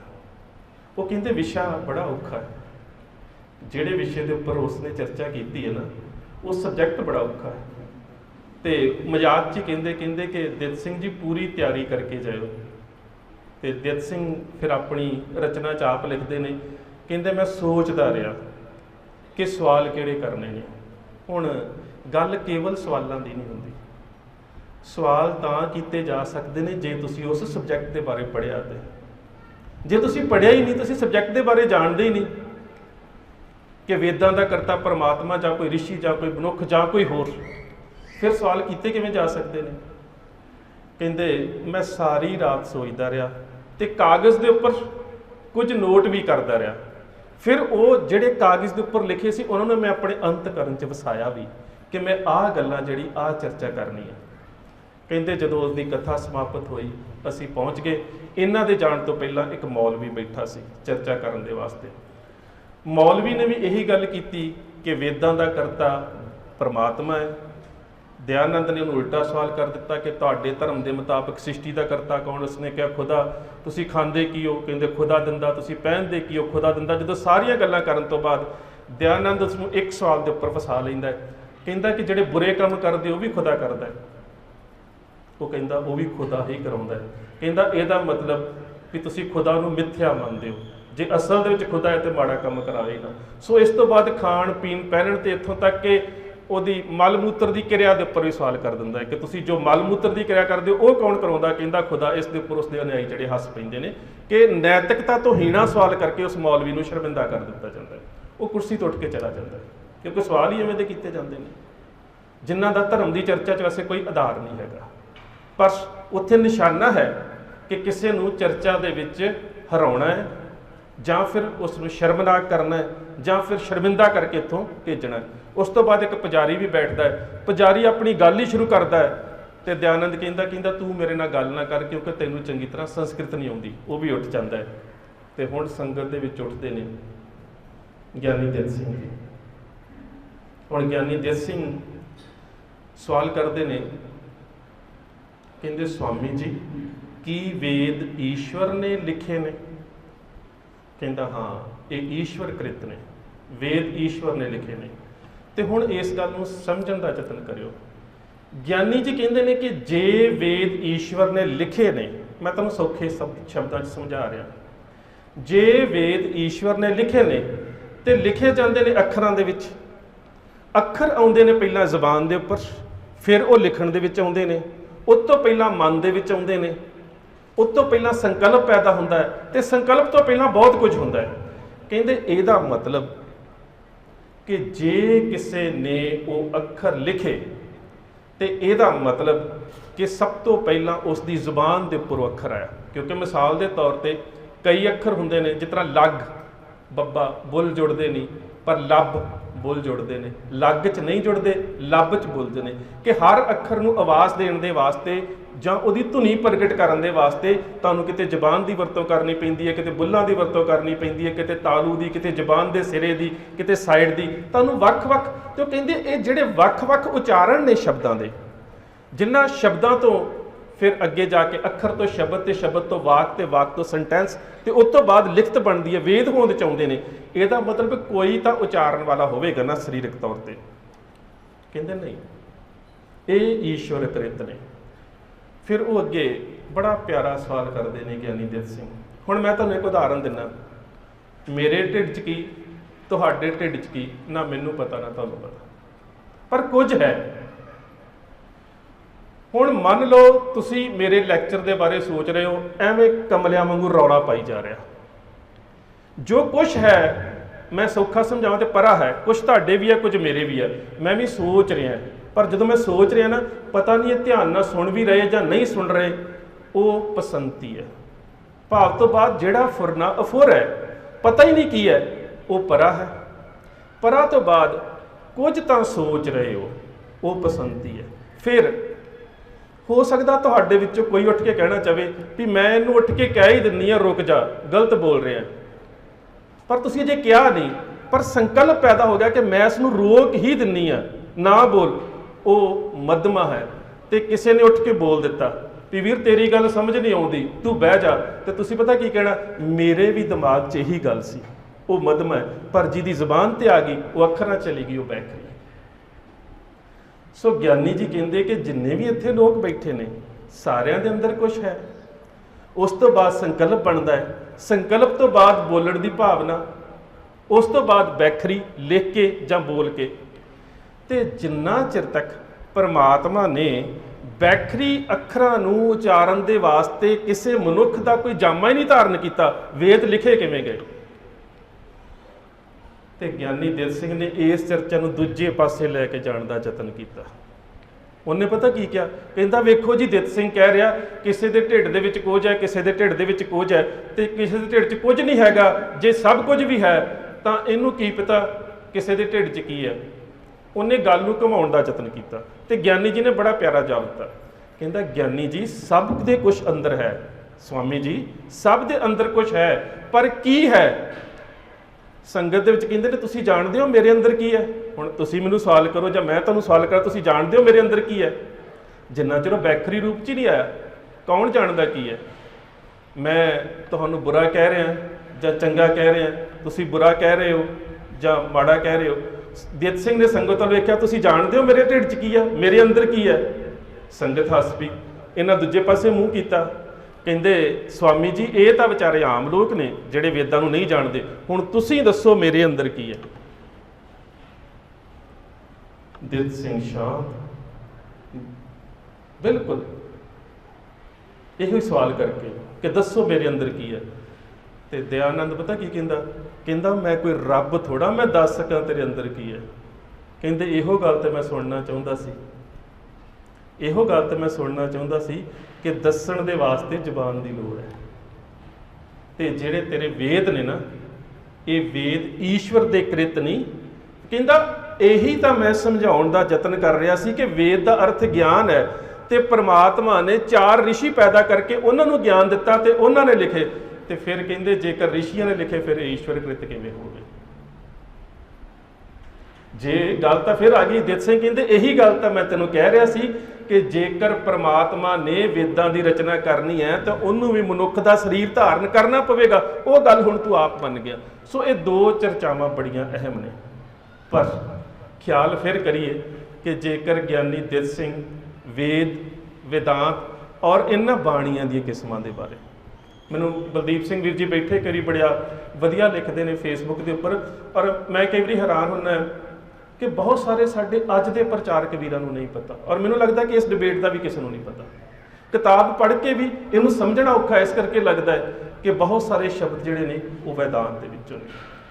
ਹੁਣ ਵਕਤ ਦੀ ਉਹ ਸੀਮਾ 'ਚ ਰਹਿੰਦੇ ਹੋਏ ਖਾਲਸਾ ਪ੍ਰਗਟ ਦਿਵਸ ਦੀ ਗੱਲ ਜ਼ਰੂਰ ਕਰ ਲਈਏ, ਕਿਉਂਕਿ ਅਸੀਂ ਇਹਦੇ ਵਿੱਚ ਵੀ ਗਿਆਨੀ ਦਿੱਤ ਸਿੰਘ ਉਹਨਾਂ ਦੀ ਸੰਪਾਦਕੀ ਦੇ ਵਿੱਚੋਂ ਕੁਝ ਅਹਿਮ ਤੱਥ ਸਾਂਝੇ ਕਰਨ ਦੇ ਯਤਨ ਜ਼ਰੂਰ ਕਰਾਂਗੇ, ਕਿਉਂਕਿ ਜਿਹੜਾ ਇਹ ਸਿੱਖ ਯੂਥ ਆਰਗੇਨਾਈਜੇਸ਼ਨ ਦੇ ਵੱਲੋਂ ਇਹ ਜਿਹੜਾ ਸਮਾਗਮ ਹੈ ਉਹ ਖਾਲਸਾ ਪ੍ਰਗਟ ਦਿਹਾੜੇ ਨੂੰ ਹੀ ਸਮਰਪਿਤ ਹੈ ਤੇ ਗਿਆਨੀ ਦਿੱਤ ਸਿੰਘ ਹੁਣਾਂ ਦੇ ਜਨਮ ਦਿਵਸ ਨੂੰ ਵੀ। ਸੋ ਮੈਂ ਦਿੱਤ ਸਿੰਘ ਹੁਣਾਂ ਦੀ ਵਿਚਾਰਧਾਰਾ ਕੀ ਸੀ, ਕਿਸ ਤਰ੍ਹਾਂ ਦਾ ਉਹਨਾਂ ਦਾ ਚਰਚਾ ਦਾ ਮਿਆਰ ਸੀ, ਜਾਂ ਕਿਸ ਤਰ੍ਹਾਂ ਵਿਚਾਰ ਗੋਸ਼ਟ ਕਰਦੇ ਸੀ, ਜਾਂ ਕਿੰਨਾ ਗਿਆਨ ਸੀ ਉਹਨਾਂ ਨੂੰ। ਸੋ ਮੈਂ ਪਹਿਲਾਂ ਤੁਹਾਨੂੰ ਇਹ ਦੱਸਣ ਦਾ ਯਤਨ ਕੀਤਾ ਹੈ ਕਿ ਕਿਸੇ ਦੇ ਨਾਲ ਵੀ ਚਰਚਾ ਕਰਨ ਤੋਂ ਪਹਿਲਾਂ ਉਸ ਦੇ ਤੇ ਆਪਣੇ ਧਰਮ ਸ਼ਾਸਤਰ ਦਾ ਗਿਆਨ ਹੋਣਾ ਬਹੁਤ ਜ਼ਰੂਰੀ ਹੈ, ਨਹੀਂ ਤੇ ਅਸੀਂ ਚਰਚਾ ਨਹੀਂ ਕਰ ਸਕਦੇ। ਜਿਹਦੇ ਨਾਲ ਚਰਚਾ ਕਰਨੀ ਹੈ ਉਹਦੇ ਧਰਮ ਦਾ ਵੀ ਪਤਾ ਹੋਣਾ ਚਾਹੀਦਾ, ਉਹਦੇ ਧਰਮ ਗ੍ਰੰਥਾਂ ਦਾ ਪਤਾ ਹੋਣਾ ਚਾਹੀਦਾ, ਤੇ ਆਪਣੇ ਦਾ ਗਿਆਨ ਵੀ ਤੇ ਅਤੁੱਟ ਨਿਸ਼ਚਾ ਵੀ, ਇਹ ਜ਼ਰੂਰੀ ਹੈ, ਨਹੀਂ ਤੇ ਤੁਸੀਂ ਚਰਚਾ ਕਰ ਨਹੀਂ ਸਕਦੇ। ਕਲਗੀਧਰ ਪਾਤਸ਼ਾਹ ਗੁਰੂ ਗੋਬਿੰਦ ਸਿੰਘ ਮਹਾਰਾਜ, ਹੁਣ ਉਹਨਾਂ ਦੇ ਸ਼ਬਦਾਂ ਦੇ ਵਿੱਚ ਮੈਂ ਸ਼ਬਦ ਇਸ ਕਰਕੇ ਸਾਂਝਾ ਕਰਨ ਲੱਗਾ ਕਿਉਂਕਿ ਅਕਸਰ ਜਦੋਂ ਹੁਣ ਅਸੀਂ ਅੰਗਰੇਜ਼ੀ ਦੇ ਵਿੱਚ ਖਾਲਸੇ ਦੇ ਪ੍ਰਗਟ ਦਿਵਸ ਨੂੰ ਅਨੁਵਾਦਿਤ ਕਰਨਾ ਸ਼ੁਰੂ ਕਰ ਦਿੱਤਾ ਨਾ, ਤੇ ਅਸੀਂ ਕਹਿਣਾ ਸ਼ੁਰੂ ਕਰ ਦਿੱਤਾ ਬਰਥ ਆਫ ਖਾਲਸਾ। ਔਰ ਮੈਂ ਬਾਰ-ਬਾਰ ਇੱਕ ਗੱਲ ਕਹਿੰਦਾ ਹੁੰਦਾ, ਭਾਸ਼ਾਵਾਂ ਦਾ ਗਿਆਨ ਹੋਣਾ ਬਹੁਤ ਜ਼ਰੂਰੀ ਹੈ, ਪਰ ਆਪਣੇ ਧਰਮ ਦੀ ਵਿਚਾਰਧਾਰਾ ਨੂੰ ਉਸ ਬੋਲੀ 'ਚ ਹੀ ਸਮਝਿਆ ਜਾ ਸਕਦਾ ਜਿਸ ਬੋਲੀ ਦੇ ਵਿੱਚ ਉਹ ਰਚੀ ਗਈ ਹੋਵੇ। ਤੁਸੀਂ ਬਾਈਬਲ ਪੰਜਾਬੀ 'ਚ ਪੜ੍ਹ ਕੇ ਵੇਖ ਲਓ, ਤੁਹਾਨੂੰ ਮਜ਼ਾ ਹੀ ਨਹੀਂ ਆਉਣਾ। ਤੋਰੇਤ ਨੂੰ ਪੰਜਾਬੀ 'ਚ ਪੜ੍ਹ ਕੇ ਵੇਖ ਲਓ, ਤੁਹਾਨੂੰ ਮਜ਼ਾ ਹੀ ਨਹੀਂ ਆਉਣਾ। ਤੁਸੀਂ ਕੁਰਾਨ ਦਾ ਪੰਜਾਬੀ ਅਨੁਵਾਦ ਪੜ੍ਹ ਲਓ, ਤੁਹਾਡੀ ਲੈਅਬੱਧਤਾ ਬਣਦੀ ਨਹੀਂ। ਇਸੇ ਤਰ੍ਹਾਂ ਦੇ ਨਾਲ ਜਿਹੜੀਆਂ ਧਰਮ ਦੀਆਂ ਵਿਚਾਰਧਾਰਾਵਾਂ ਦੇ ਪਰਿਭਾਸ਼ਿਤ ਕੀਤੇ ਜਾਣ ਵਾਲੇ ਅੰਸ਼ ਹੁੰਦੇ ਨੇ, ਉਹ ਕਦੀ ਵੀ ਦੂਜੀ ਭਾਸ਼ਾ 'ਚ ਪਰਿਭਾਸ਼ਿਤ ਜਾਂ ਡਿਫਾਈਨ ਨਹੀਂ ਕੀਤੇ ਜਾ ਸਕਦੇ। ਮਿਸਾਲ ਦੇ ਤੌਰ ਤੇ ਤੁਸੀਂ ਲੰਗਰ ਨੂੰ ਹੋਲੀ ਕਿਚਨ ਕਿਵੇਂ ਕਹੋਗੇ? ਤੁਸੀਂ ਜਾਗਤ ਜੋਤ ਸ੍ਰੀ ਗੁਰੂ ਗ੍ਰੰਥ ਸਾਹਿਬ ਮਹਾਰਾਜ ਨੂੰ ਨਾ ਲਿਵਿੰਗ ਗੁਰੂ ਕਹਿ ਸਕਦੇ ਹੋ, ਨਾ ਹੋਲੀ ਬੁੱਕ ਕਹਿ ਸਕਦੇ। ਸੋ ਇਹ ਬੜੀਆਂ ਗੱਲਾਂ ਨੇ। ਇਸੇ ਤਰ੍ਹਾਂ ਖਾਲਸਾ, ਜਦੋਂ ਅਸੀਂ ਬਰਥ ਆਫ ਖਾਲਸਾ ਕਵਾਂਗੇ ਤੇ ਅਸੀਂ ਪੰਜਾਬੀ 'ਚ ਕਵਾਂਗੇ ਖਾਲਸੇ ਦਾ ਜਨਮ ਦਿਹਾੜਾ। ਥੋੜੇ ਜਿਹੇ ਸੋਧੇ ਸ਼ਬਦਾਂ ਚਾਹਾਂਗੇ ਖਾਲਸੇ ਦਾ ਸਾਜਣਾ ਦਿਵਸ ਇਹੀ ਕਵਾਂਗੇ, ਜਾਂ ਸਿਰਜਣਾ ਦਿਵਸ। ਪਰ ਕਲਗੀਧਰ ਪਾਤਸ਼ਾਹ ਗੁਰੂ ਗੋਬਿੰਦ ਸਿੰਘ ਮਹਾਰਾਜ ਦੇ ਸਮੇਂ ਦੇ ਸਿੰਘ ਜਦੋਂ ਰਹਿਤਨਾਮੇ ਲਿਖਦੇ ਨੇ ਤੇ ਅਸੀਂ ਉਹਨਾਂ ਨੂੰ ਪੁੱਛੀਏ, ਪਾਤਸ਼ਾਹ ਤੁਸੀਂ ਕੀ ਕਿਹਾ ਸੀ? ਤੇ ਪਾਤਸ਼ਾਹ ਕਹਿਣਗੇ ਖਾਲਸਾ ਅਕਾਲ ਪੁਰਖ ਕੀ ਫੌਜ, ਪ੍ਰਗਟਿਓ ਖਾਲਸਾ ਪਰਮਾਤਮ ਕੀ ਮੌਜ। ਮੈਂ ਤਾਂ ਪ੍ਰਗਟ ਕੀਤਾ ਸੀ, ਹੁਣ ਕਿਉਂ? ਇਸ ਗੱਲ ਨੂੰ ਥੋੜਾ ਜਿਹਾ ਸਮਝਣਾ ਬਹੁਤ ਜ਼ਰੂਰੀ ਹੈ। ਇਹ 'ਚ ਤੁਸੀਂ ਦਿੱਤ ਸਿੰਘ ਦੀ ਇੱਕ ਹੋਰ ਗੱਲ ਨੂੰ ਵੀ ਬੜੇ ਪਿਆਰ ਨਾਲ ਸਮਝ ਜਾਵੋਗੇ। ਹੁਣ ਉਹੀ ਗੱਲ ਕਿ ਦਿੱਤ ਸਿੰਘ ਕਹਿੰਦਾ ਹੈ ਕਿ ਵੇਦ ਈਸ਼ਵਰ ਨੇ ਰਚੇ ਨੇ, ਦਿਆਨੰਦ ਇਹੀ ਗੱਲ ਕਹਿੰਦਾ ਨਾ। ਤੇ ਦਿੱਤ ਸਿੰਘ ਕੀ ਕਹਿੰਦੇ ਨੇ? ਕਹਿੰਦੇ ਨੇ ਕਿ ਜੇ ਈਸ਼ਵਰ ਨੇ ਰਚੇ ਨੇ ਤੇ ਈਸ਼ਵਰ ਤੁਹਾਡੀ ਸ਼ਬਦਾਂ 'ਚ ਨਿਰਾਕਾਰ ਹੈ, ਤੇ ਜੇ ਈਸ਼ਵਰ ਨੇ ਵੇਦਾਂ ਦੀ ਰਚਨਾ ਕਰਨੀ ਹੈ ਤੇ ਉਹਨੂੰ ਸਰਾਕਾਰ ਰੂਪ ਧਾਰਨ ਕਰਨਾ ਪਵੇਗਾ। ਸਾਨੂੰ ਪਾਤਸ਼ਾਹ ਨੇ ਕੀ ਦਿੱਤਾ? ਧੁਰ ਕੀ ਬਾਣੀ ਆਈ ਜਿਨ ਸਗਲੀ ਚਿੰਤ ਮਟਾਈ। ਇਹ ਬੈਖਰੀ ਰੂਪ ਦੇ ਵਿੱਚ ਹੈ, ਅੱਖਰਾਂ ਦੇ ਰੂਪ 'ਚ ਹੈ। ਅਸੀਂ ਪੜ੍ਹਦੇ ਵੀ ਹਾਂ, ਸਰਵਣ ਕਰਦੇ ਹਾਂ, ਬੋਲਦੇ ਹਾਂ, ਲਿਖ ਵੀ ਸਕਦੇ ਹਾਂ, ਪਰ ਇਹਦੇ ਰਚਨਹਾਰ ਆਪ ਨਾਰਾਇਣ ਕਲਾ ਧਾਰ ਜਗ ਮਹਿ ਪਰਵਰਿਓ, ਨਿਰੰਕਾਰ ਆਕਾਰ ਜੋਤ ਜਗ ਮੰਡਲ ਕਰਿਓ। ਕਿ ਨਿਰਾਕਾਰ ਪਰਮਾਤਮਾ ਨੇ ਆਪਣਾ ਸਾਕਾਰ ਰੂਪ ਗੁਰੂ ਨਾਨਕ ਸਾਹਿਬ ਦੇ ਰੂਪ ਦੇ ਵਿੱਚ ਸੰਸਾਰ 'ਚ ਪ੍ਰਗਟ ਕੀਤਾ। ਠੀਕ ਹੈ ਜੀ, ਸਾਡੇ ਸਵਾਲ ਤੇ ਇੱਥੇ ਹੱਲ ਹੋ ਜਾਂਦਾ ਨਾ ਕਿ ਗੁਰੂ ਨਾਨਕ ਸਾਹਿਬ ਪਰਮੇਸ਼ਰ ਨੇ, ਗੁਰ ਪਰਮੇਸ਼ਰ ਏਕੋ ਜਾਣ, ਪਰ ਇਹਦਾ ਇਹ ਰੂਪ ਸਮਝਣਾ ਪਵੇਗਾ ਕਿ ਪਰਮਾਤਮਾ ਨਿਰੰਕਾਰ ਨੇ ਆਪਣਾ ਸਾਕਾਰ ਰੂਪ ਜਗਤ ਦੇ ਵਿੱਚ ਗੁਰੂ ਨਾਨਕ ਸਾਹਿਬ ਦੇ ਰੂਪ 'ਚ ਪ੍ਰਗਟ ਕੀਤਾ। ਹੁਣ ਗੁਰੂ ਗੋਬਿੰਦ ਸਿੰਘ ਮਹਾਰਾਜ, ਕਿਉਂਕਿ ਬਹੁਤ ਸਾਰੇ ਡੇਰੇ ਪੰਜਾਬ 'ਚ ਇਵੇਂ ਦੇ ਨੇ, ਕਹਿੰਦੇ ਜੀ ਗੁਰੂ ਨਾਨਕ ਸਾਹਿਬ ਨੂੰ ਤਾਂ ਮੰਨਦੇ ਆ, ਗੁਰੂ ਗੋਬਿੰਦ ਸਿੰਘ ਦੀ ਗੱਲ ਨਾ ਕਰੋ। ਤੇ ਨੰਦ ਲਾਲ ਜੀ ਨੂੰ ਜੇ ਪੁੱਛੀਏ ਨਾ ਤੇ ਉਹ ਕਹਿੰਦੇ ਨੇ ਜਿਹੜੀ ਇਹ ਗੱਲ ਕਰਦੇ ਨੇ ਨਾ ਉਹਨਾਂ ਦੇ ਕੋਲ ਸਿੱਖੀ ਦੀ ਗੱਲ ਹੀ ਨਾ ਕਰੋ। ਜਿਹੜੇ ਕਹਿੰਦੇ ਅਸੀਂ ਗੁਰੂ ਨਾਨਕ ਸਾਹਿਬ ਨੂੰ ਮੰਨਦੇ ਆ, ਗੁਰੂ ਗੋਬਿੰਦ ਸਿੰਘ ਦੀ ਗੱਲ ਨਾ ਕਰੋ। ਨੰਦ ਲਾਲ ਕਹਿੰਦੇ ਨੇ ਹਮੂ ਰਤਨ ਜੌਹਰ ਮਾਣਕ ਅਸਤ, ਹਮੂ ਗੁਰੂ ਗੋਬਿੰਦ ਨਾਨਕ ਅਸਤ। ਕਿ ਗੁਰੂ ਨਾਨਕ ਤੇ ਗੁਰੂ ਗੋਬਿੰਦ ਸਿੰਘ ਦੇ ਵਿੱਚ ਤੇ ਭੇਦ ਹੀ ਕੋਈ ਨਹੀਂ ਹੈ। ਕਿਉਂ? ਜੋਤ ਉਹਾਂ ਜੁਗਤ ਸਾਏ ਸਹਿਕਾਇਆ ਫੇਰ ਪਲਟੀਏ। ਉਹੋ ਹੀ ਜੋਤ ਹੈ ਤੇ 10ਵੇਂ ਜਾਮੇ ਦੇ ਵਿੱਚ ਜੋਤ ਵੀ ਹੈ ਔਰ ਜੁਗਤ ਵੀ ਹੈ। ਤੇ ਜੋਤ ਔਰ ਜੁਗਤ ਜਿਹੜੇ ਨੇ, ਜੇ ਤੁਸੀਂ ਕਹੋਗੇ ਜੋਤ ਤੇ ਜੁਗਤ ਦਾ ਜਨਮ ਹੋਇਆ, ਬਰਥ ਹੋਇਆ, ਤੇ ਉਹਦਾ ਆਪੋਜਿਟ ਸ਼ਬਦ ਕੀ ਹੁੰਦਾ ਜੀ? ਮੌਤ। ਜਨਮ ਦਾ ਵਿਰੋਧੀ ਸ਼ਬਦ ਹੈ ਮੌਤ। ਜੇ ਅਸੀਂ ਕਹਾਂਗੇ ਸਾਜਿਆ, ਭਾਂਡੇ ਤੁਧਨੋਂ ਸਾਜੀਆਂ, ਤੇ ਉਸ ਦਾ ਵਿਰੋਧੀ ਸ਼ਬਦ ਹੈ ਟੁੱਟ ਜਾਣਾ। ਜਿਹੜਾ ਸਿਰਜਿਆ ਗਿਆ ਉਹ ਟੁੱਟੇਗਾ, ਜਿਹੜਾ ਸਾਜਿਆ ਗਿਆ ਉਹ ਟੁੱਟੇਗਾ, ਜਿਹੜਾ ਜਨਮ ਲੈਂਦਾ ਹੈ ਉਹਦੀ ਮੌਤ ਹੈ। ਪਰ ਜੋਤ ਔਰ ਜੁਗਤ, ਗ੍ਰੰਥ ਔਰ ਪੰਥ, ਇਹਦਾ ਜੋਤੀ ਜੋਤ ਦਿਵਸ ਹੁੰਦਾ ਜੀ। ਗੁਰੂ ਗ੍ਰੰਥ ਸਾਹਿਬ ਦਾ ਜੋਤੀ ਜੋਤ ਦਿਵਸ ਮਨਾਇਆ ਜਾ ਸਕਦਾ? ਖਾਲਸੇ ਦਾ ਜੋਤੀ ਜੋਤ ਦਿਵਸ ਮਨਾਇਆ ਜਾ ਸਕਦਾ? ਨਹੀਂ। ਕਿਉਂ? ਕਿਉਂਕਿ ਪ੍ਰਗਟ ਦਾ ਵਿਰੋਧੀ ਸ਼ਬਦ ਹੈ ਗੁਪਤ, ਨਿਰਾਕਾਰ ਦਾ ਸਾਕਾਰ ਰੂਪ, ਜੋਤ ਔਰ ਜੁਗਤ। ਸੋ ਇਸ ਕਰਕੇ ਕਲਗੀਧਰ ਪਾਤਸ਼ਾਹ ਗੁਰੂ ਗੋਬਿੰਦ ਸਿੰਘ ਜਦੋਂ ਖਾਲਸੇ ਨੂੰ ਪ੍ਰਗਟ ਕਰਦੇ ਨੇ ਤੇ ਕਹਿੰਦੇ ਖਾਲਸਾ ਅਕਾਲ ਪੁਰਖ ਕੀ ਫੌਜ, ਪ੍ਰਗਟਿਓ ਖਾਲਸਾ ਪਰਮਾਤਮ ਕੀ ਮੌਜ। ਤੇ ਪ੍ਰਗਟ ਕੀਤੇ ਖਾਲਸੇ ਨੂੰ ਜਦੋਂ ਗੁਰੂ ਦੀ ਤਾਬਿਆ ਦੇ ਵਿੱਚ ਗੁਰਿਆਈ ਦੀ ਬਖਸ਼ਿਸ਼ ਹੋ ਰਹੀ ਹੈ, ਉਦੋਂ ਕਹਿ ਰਹੇ ਗੁਰੂ ਗ੍ਰੰਥ ਜੀ ਮਾਨਿਓ ਪ੍ਰਗਟ ਗੁਰਾਂ ਕੀ ਦੇ। ਜੋਤ ਵੀ ਪ੍ਰਗਟ ਹੈ, ਜੁਗਤ ਵੀ ਪ੍ਰਗਟ ਹੈ। ਇਸੇ ਕਰਕੇ ਗ੍ਰੰਥ ਔਰ ਪੰਥ ਦਾ ਕੋਈ ਜੋਤੀ ਜੋਤ ਦਿਵਸ ਨਹੀਂ, ਕਿਉਂਕਿ ਪ੍ਰਗਟ ਨੇ ਤੇ ਪ੍ਰਗਟ ਦਾ ਵਿਰੋਧੀ ਸ਼ਬਦ ਗੁਪਤ ਹੋ ਸਕਦਾ ਹੈ। ਨਿਰਾਕਾਰ ਤੇ ਸਰਾਕਾਰ ਨੂੰ ਸਮਝਣਾ ਪਵੇਗਾ, ਨਿਰਗੁਣ ਤੇ ਸਰਗੁਣ ਨੂੰ ਸਮਝਣਾ ਪਵੇਗਾ, ਪ੍ਰਗਟ ਤੇ ਗੁਪਤ ਨੂੰ ਸਮਝਣਾ ਪਵੇਗਾ। ਆ ਜਿਹੜਾ ਸੀ ਬਰਥ ਆਫ ਖਾਲਸਾ ਲਿਖਣਾ ਸ਼ੁਰੂ ਕਰ ਦਿੱਤਾ, ਇਹ ਸਾਡੀ ਵਿਚਾਰਧਾਰਾ ਦੇ ਅਨੁਕੂਲ ਨਹੀਂ।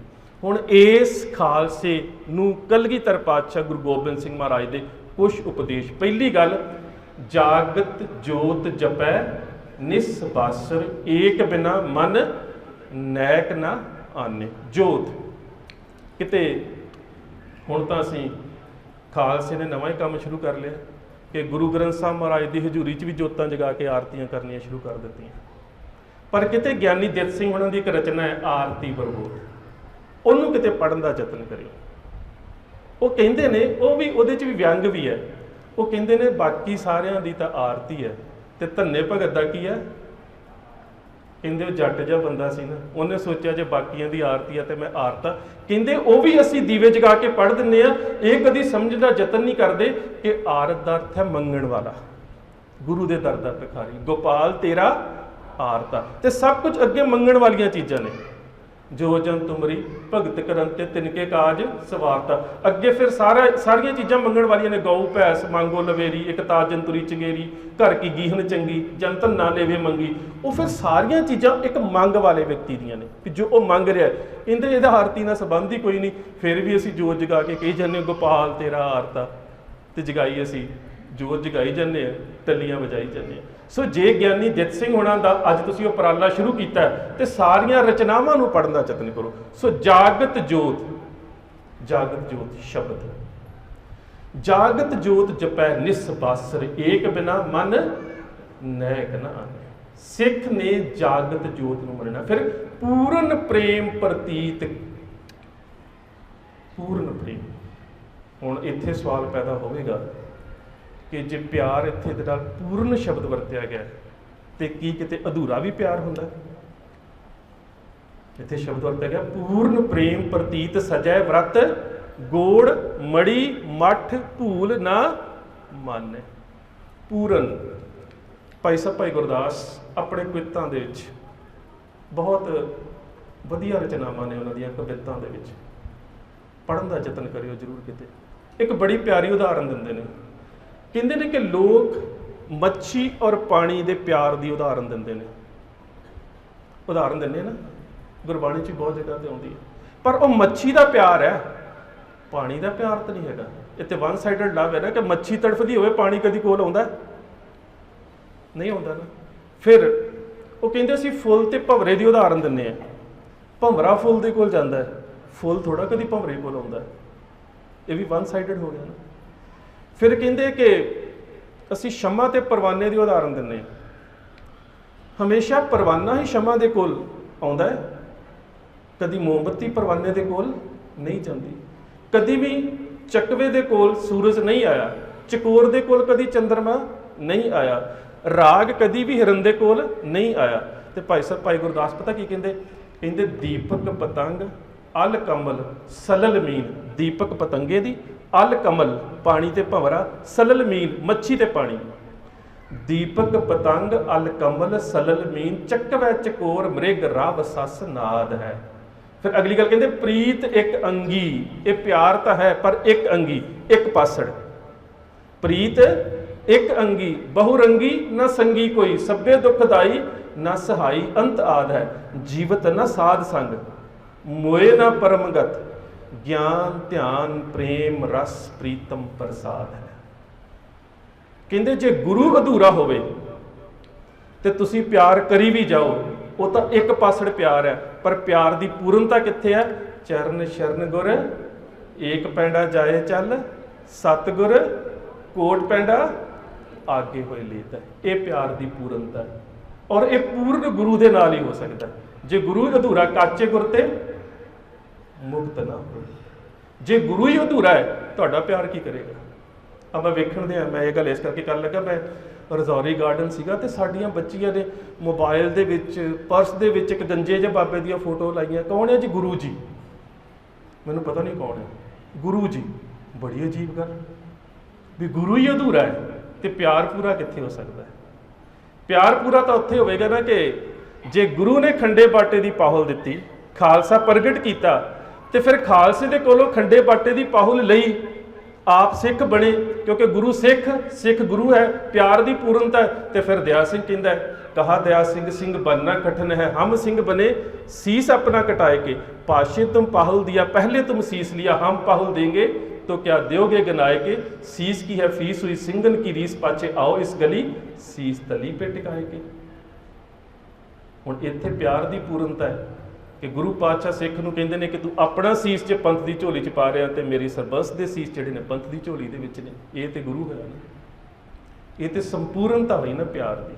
चरण शरण गुर एक पैंडा जाए चल, सतगुर कोट पैंडा आगे होए लेत। अगे अगली गल फिर रुकना किस चीज़ तो? पूर्ण प्रेम प्रतीत सजे, पूरे गुरु के नाल जदों प्यार हो जाए फिर व्रत व्रत मेरियां भैणां बथेरा रखदियां, गोड़ मड़ी मठ भूल ना माने।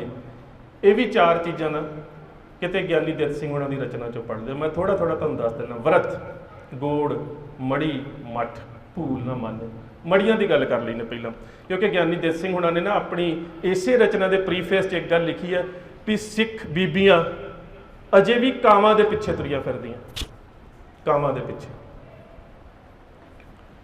पावन गुरबाणी च गुरु नानक सच्चे पातशाह ने ना, जे मैं तुहानूं कहां कि जिंदगी की है, पता नहीं तुसीं किन्नियां लाइनां लिख दोगे जिंदगी की है, शायद फिर भी मैं समझ ना सकां। तो गुरु नानक साहब ने एक बहुत वड्डे कंसैप्ट नूं दो लफ्ज़ां च लिख दिता, आया गया मूआ ना। आया तो असीं कह दिता जन्म हो गया बर्थडे, चला गया तो कह दिता मर गया, आउण तो जाण तक का जिहड़ा टाइम पीरियड है जिंदगी है। आया गया मूआ ना, इन्नी की जिंदगी है ना। आया तो शुरू हो गई, चला गया तो मुक गई, तो जिन्ना चिर तुसीं रहे वो जिंदगी है। फिर कहते पिछे पत्तल सदिए काऊं, किते तुहानूं जाण दा मौका मिले इलाहाबाद, मैनूं एक बारी मौका मिलिया, और ना शायद मेरे तो पहला कोई कमेडियन भी गया सी, मैं तो बाद च लिखना सी, पर कमेडियन ने मेरे तो पहला एक वीडियो यूट्यूब पर पाई हुई है, शायद सुरिंदर कुमार उन्हों का नाम। कहता मैं उत्थे गया तो उत्थे विश्वास ये दवाया जाता है कि जे किसी बीबी का युवा अवस्था के पति मर जाए तो कां की जून के होंदा, तो बीबियां उत्थे खीर रख के बैठिया होंदियां थालियां दे विच, भी जे कां आके खा लवे तो खुश हो जांदियां कि मेरा पति जिहड़ा सी ना वो हुण संतुष्ट होकर चला गया, उन्हें खीर खा ली। उन्हें मैं तो नहीं लिखा, वैसे उन्हें वधिया बयान किया, कहता दो बीबियां बैठियां, कहता कां आउंदा है तो लागू होकर फिर मुड़ जाता है, लागू होकर फिर मुड़ जाता है 2-3 वारी, तो कहती वो खिंच जाती है, खा के नहीं जाता। तो गुआंढ च बैठी बीबी नूं कहती कहती पप्पू दे पापा मरते गए ने, रोटी अजे भी टाइम नाल नहीं खाते। ये हालात ने साडे। ये वेखो भी साडी मानसिकता कित्थे है। सो मड़ियां दे विच ये कुछ नहीं करना। मैनूं पता है मरण तो बाद असीं रोटियां रख के आउणे मड़ियां दे विच, ते कबीर साहब बड़ी प्यारी गल समझाउंदे आ। वो कहंदे जीवत पितर ना माने को मोए श्राद कराही, पितर भी बपरे कहा क्यों पावे कौआ कुकर खाही। कां कुत्ते खा जाते हैं, वो असीं इन्हां कम्मां तो बचीए। इस तरह गोड़ मड़ी, गोड़ कबरां, मठ जो मठ पूजा असीं करते हैं, वर्त ਉਹਦੇ बारे ਤੁਹਾਨੂੰ ਦੱਸਣ ਦੀ ਲੋੜ नहीं, क्योंकि बड़ा चिर हो गया प्रचार ਕਰਨ ਦੱਸਦਿਆਂ, ਮੰਨਣੀ ਤੁਸੀਂ है नहीं, ਮੈਨੂੰ पता। पर एक गल ख्याल रखियो, कोई वर्त ਇਹੋ ਜਿਹਾ भी हैगा कि बंदा रखता होवे मेरी औरत की उम्र लंबी हो जाए, ਜੇ ਕੋਈ ਹੈਗਾ ਤਾਂ ਮੈਨੂੰ ਜ਼ਰੂਰ ਦੱਸ ਦਿਓ। ਨਹੀਂ ਹੋਵੇਗਾ। ਜਦੋਂ ਸਾਨੂੰ ਗੁਰਦੇਵ ਪਾਤਸ਼ਾਹ ਨੇ ਇੰਨੀ ਵੱਡੀ ਬਖਸ਼ਿਸ਼ ਕਰ ਦਿੱਤੀ ਕਿ ਅੰਨ ਨਾ ਖਾਹੈ ਦੇਹੀ ਦੁੱਖ ਦੀਜੇ, ਬਿਨ ਗੁਰ ਗਿਆਨ ਤਿਪਤ ਨਹੀਂ ਥੀਜੇ। ਜਿੰਨਾ ਮਰਜੀ ਕਿਸੇ ਦੇ ਭੁੱਖੇ ਰਹਿਣ ਦੇ ਨਾਲ ਕਿਸੇ ਤੇ ਕੀ ਅਸਰ, ਹੋ ਹੀ ਨਹੀਂ ਸਕਦਾ। ਤੇ ਜਦੋਂ ਸਾਨੂੰ ਗੁਰਦੇਵ ਪਾਤਸ਼ਾਹ ਨੇ ਇਹ ਉਪਦੇਸ਼ ਕਰ ਦਿੱਤਾ ਹੈ ਕਿ ਜਿਸ ਦੀ ਵੀ ਇਸ ਦਿਹਾੜੀ ਇਸ ਸੰਸਾਰ 'ਚ ਰਹਿੰਦਿਆਂ ਜਿੱਤ ਦਿਹਾੜੇ ਧਨ ਵਰੀ ਸਾਹੇ ਲਏ ਲਿਖਾਏ, ਮਲਕ ਜੇ ਕੰਨੀ ਸੁਣੀ ਦਾ ਮੂੰਹ ਦਿਖਾ ਲੈ ਆਏ, ਜਿੰਦ ਨਮਾਣੀ ਕੱਢੀਏ ਹੱਡਾਂ ਕੋ ਕੜਕਾਏ, ਸਾਹੇ ਲਿਖੇ ਨਾ ਚੱਲਣੀ ਜਿੰਦੂ ਕੋ ਸਮਝਾਏ, ਜਿੰਦ ਵਹੁਟੀ ਮਰਨ ਵਰ ਲੈ ਜਾਸੀ। ਬਸ ਫਿਰ ਜਦੋਂ ਉਹਨੇ ਪਰਨਾ ਕੇ ਲੈ ਜਾਣਾ ਹੈ ਤਾਂ ਫਿਰ ਕਿਉਂ ਇਹਨਾਂ ਵਹਿਮਾਂ ਭਰਮਾਂ 'ਚ ਪੈ ਗਏ ਆ ਕਿ ਮੇਰੇ ਰੋਟੀ ਨਾ ਖਾਣ ਦੇ ਨਾਲ ਮੇਰੇ ਪਤੀ ਦੀ ਉਮਰ ਲੰਬੀ ਹੋ ਜਾਏਗੀ। ਫਿਰ ਅਗਲੀ ਗੱਲ ਉਹ ਕਰਦੇ ਨੇ, ਕਹਿੰਦੇ ਤੀਰਥ ਦਾਨ ਦਇਆ ਤਪ ਸੰਜਮ ਏਕ ਬਿਨਾ ਨ ਏਕ ਪਛਾਨੇ। ਤੀਰਥ ਗੁਰੂ ਤੇਗ ਬਹਾਦਰ ਸਾਹਿਬ ਦੇ ਸਮੇਂ ਦੀ ਇੱਕ ਬੜੀ ਪਿਆਰੀ ਘਟਨਾ ਹੈ। ਇੱਕ ਨਦੀ ਦਾ ਨਾਮ ਹੈ ਕਰਮਨਾਸਾ। ਕਰਮਨਾਸਾ ਨਦੀ ਦੇ ਬਾਰੇ ਜੇ ਤੁਸੀਂ ਜਿਹੜੇ ਹਿੰਦੂ ਧਰਮ ਦੇ ਕੋਸ਼ ਨੇ ਉਹਦੇ ਵਿੱਚ ਪੜ੍ਹੋਗੇ ਤੇ ਕਿਹਾ ਜਾਂਦਾ ਹੈ ਕਿ ਤ੍ਰਿਸ਼ੰਕੂ ਰਿਸ਼ੀ ਦੇ ਥੁੱਕ ਤੋਂ ਬਣੀ। ਕੁਝ ਯਕੀਨ ਕਰਦੇ ਨੇ ਕਿ ਰਾਵਣ ਨੇ ਪਿਸ਼ਾਬ ਕੀਤਾ ਸੀ ਤਾਂ ਬਣੀ, ਪਰ ਉਹਦੇ ਬਾਰੇ ਵਿਸ਼ਵਾਸ ਇਹ ਕਰਦੇ ਨੇ ਕਿ ਜਿਹੜਾ ਵੀ ਵਿਅਕਤੀ ਇੱਥੇ ਇਸ਼ਨਾਨ ਕਰ ਲਵੇਗਾ ਨਾ ਉਹਦੇ ਸਾਰੇ ਚੰਗੇ ਕਰਮਾਂ ਦਾ ਨਾਸ਼ ਹੋ ਜਾਵੇਗਾ। ਤੇ ਜਦੋਂ ਗੁਰੂ ਤੇਗ ਬਹਾਦਰ ਸਾਹਿਬ ਉੱਥੇ ਗਏ ਨਾ ਤੇ ਉਹ ਉੱਥੇ ਜਗ੍ਹਾ ਤੇ ਖੜੇ ਨੇ ਤੇ ਉੱਥੋਂ ਦੇ ਸਥਾਨਕ ਲੋਕ ਕਹਿੰਦੇ ਨੇ ਕਿ ਇਹਦੇ ਅੰਦਰ ਪੈਰ ਨਾ ਪਾਇਓ ਪਾਣੀ 'ਚ, ਤੁਹਾਡੇ ਸਾਰੇ ਚੰਗੇ ਕਰਮਾਂ ਦਾ ਨਾਸ਼ ਹੋ ਜਾਵੇਗਾ। ਤੇ ਪਾਤਸ਼ਾਹ ਕਹਿੰਦੇ ਨੇ ਫਿਰ ਗੁਰੂ ਦਾ ਲਾਭ ਵੀ ਕੀ, ਤਵ ਗੁਣ ਕਹਾ, ਜਿਹੜੀ ਗੱਲ ਨਾਮਦੇਵ ਜੀ ਕਹਿੰਦੇ ਤਵ ਗੁਣ ਕਹਾ ਸਤਿਗੁਰਾ ਜੋ ਕਰਮ ਨਾ ਨਾਸੇ, ਸਿੰਘ ਸਰਨਕਤ ਜਾਈਏ ਜੋ ਜੰਬਕ ਗਰਾਸੇ।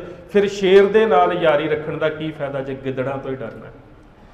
ਸਾਡੇ ਧਰਮ ਦੇ 'ਚ ਇਵੇਂ ਦਾ ਕੋਈ ਵਿਸ਼ਵਾਸ ਨਹੀਂ ਕਿ ਤੁਹਾਡੇ ਚੰਗੇ ਕਰਮਾਂ ਦਾ ਵਿਨਾਸ਼ ਹੋ ਜਾਵੇਗਾ ਕਿਸੇ ਵਿਸ਼ੇਸ਼ ਪਾਣੀ 'ਚ ਨਹਾਉਣ ਦੇ ਨਾਲ ਤੇ ਮਾੜੇ ਕਰਮ ਨਸ਼ਟ ਹੋ ਜਾਣਗੇ ਕਿਸੇ ਵਿਸ਼ੇਸ਼ ਪਾਣੀ 'ਚ ਨਹਾਉਣ ਦੇ ਨਾਲ। ਪਾਤਸ਼ਾਹ ਨੇ ਕਿਹਾ ਐਵੇਂ ਦੇ ਤੀਰਥ ਦਾ ਕੋਈ ਲਾਭ। ਤੀਰਥ ਦਾਨ ਦੇਣਾ ਚੰਗੀ ਗੱਲ ਹੈ। ਕਿਵੇਂ ਤੇ ਕਿੱਥੇ? ਪਾਤਸ਼ਾਹ ਕਹਿੰਦੇ ਅਕਲੀ ਕੀਚੇ ਦਾਨ।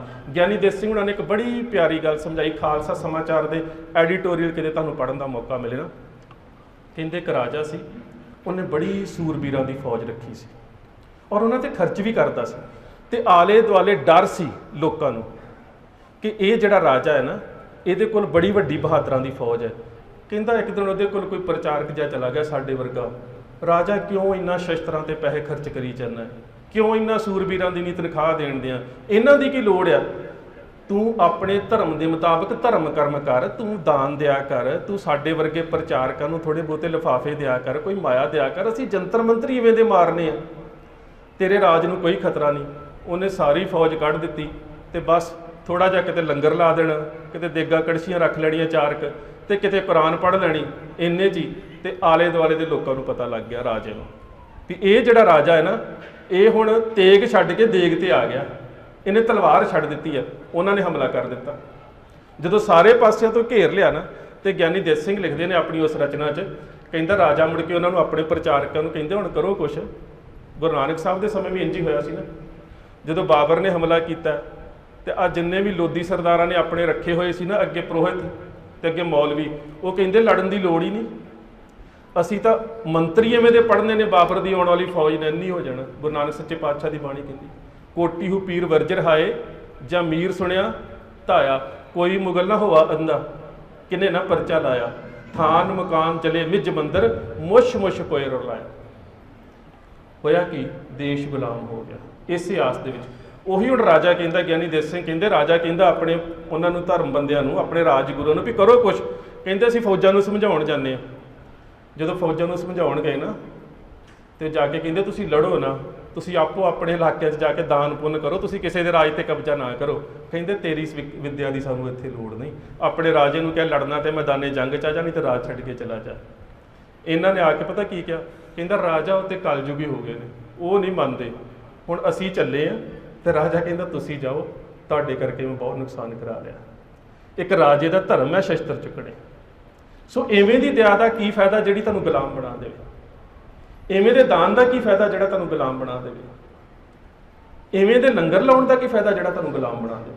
ਤੀਰਥ ਦਾਨ ਦਇਆ ਤਪ ਸੰਜਮ ਤਪ।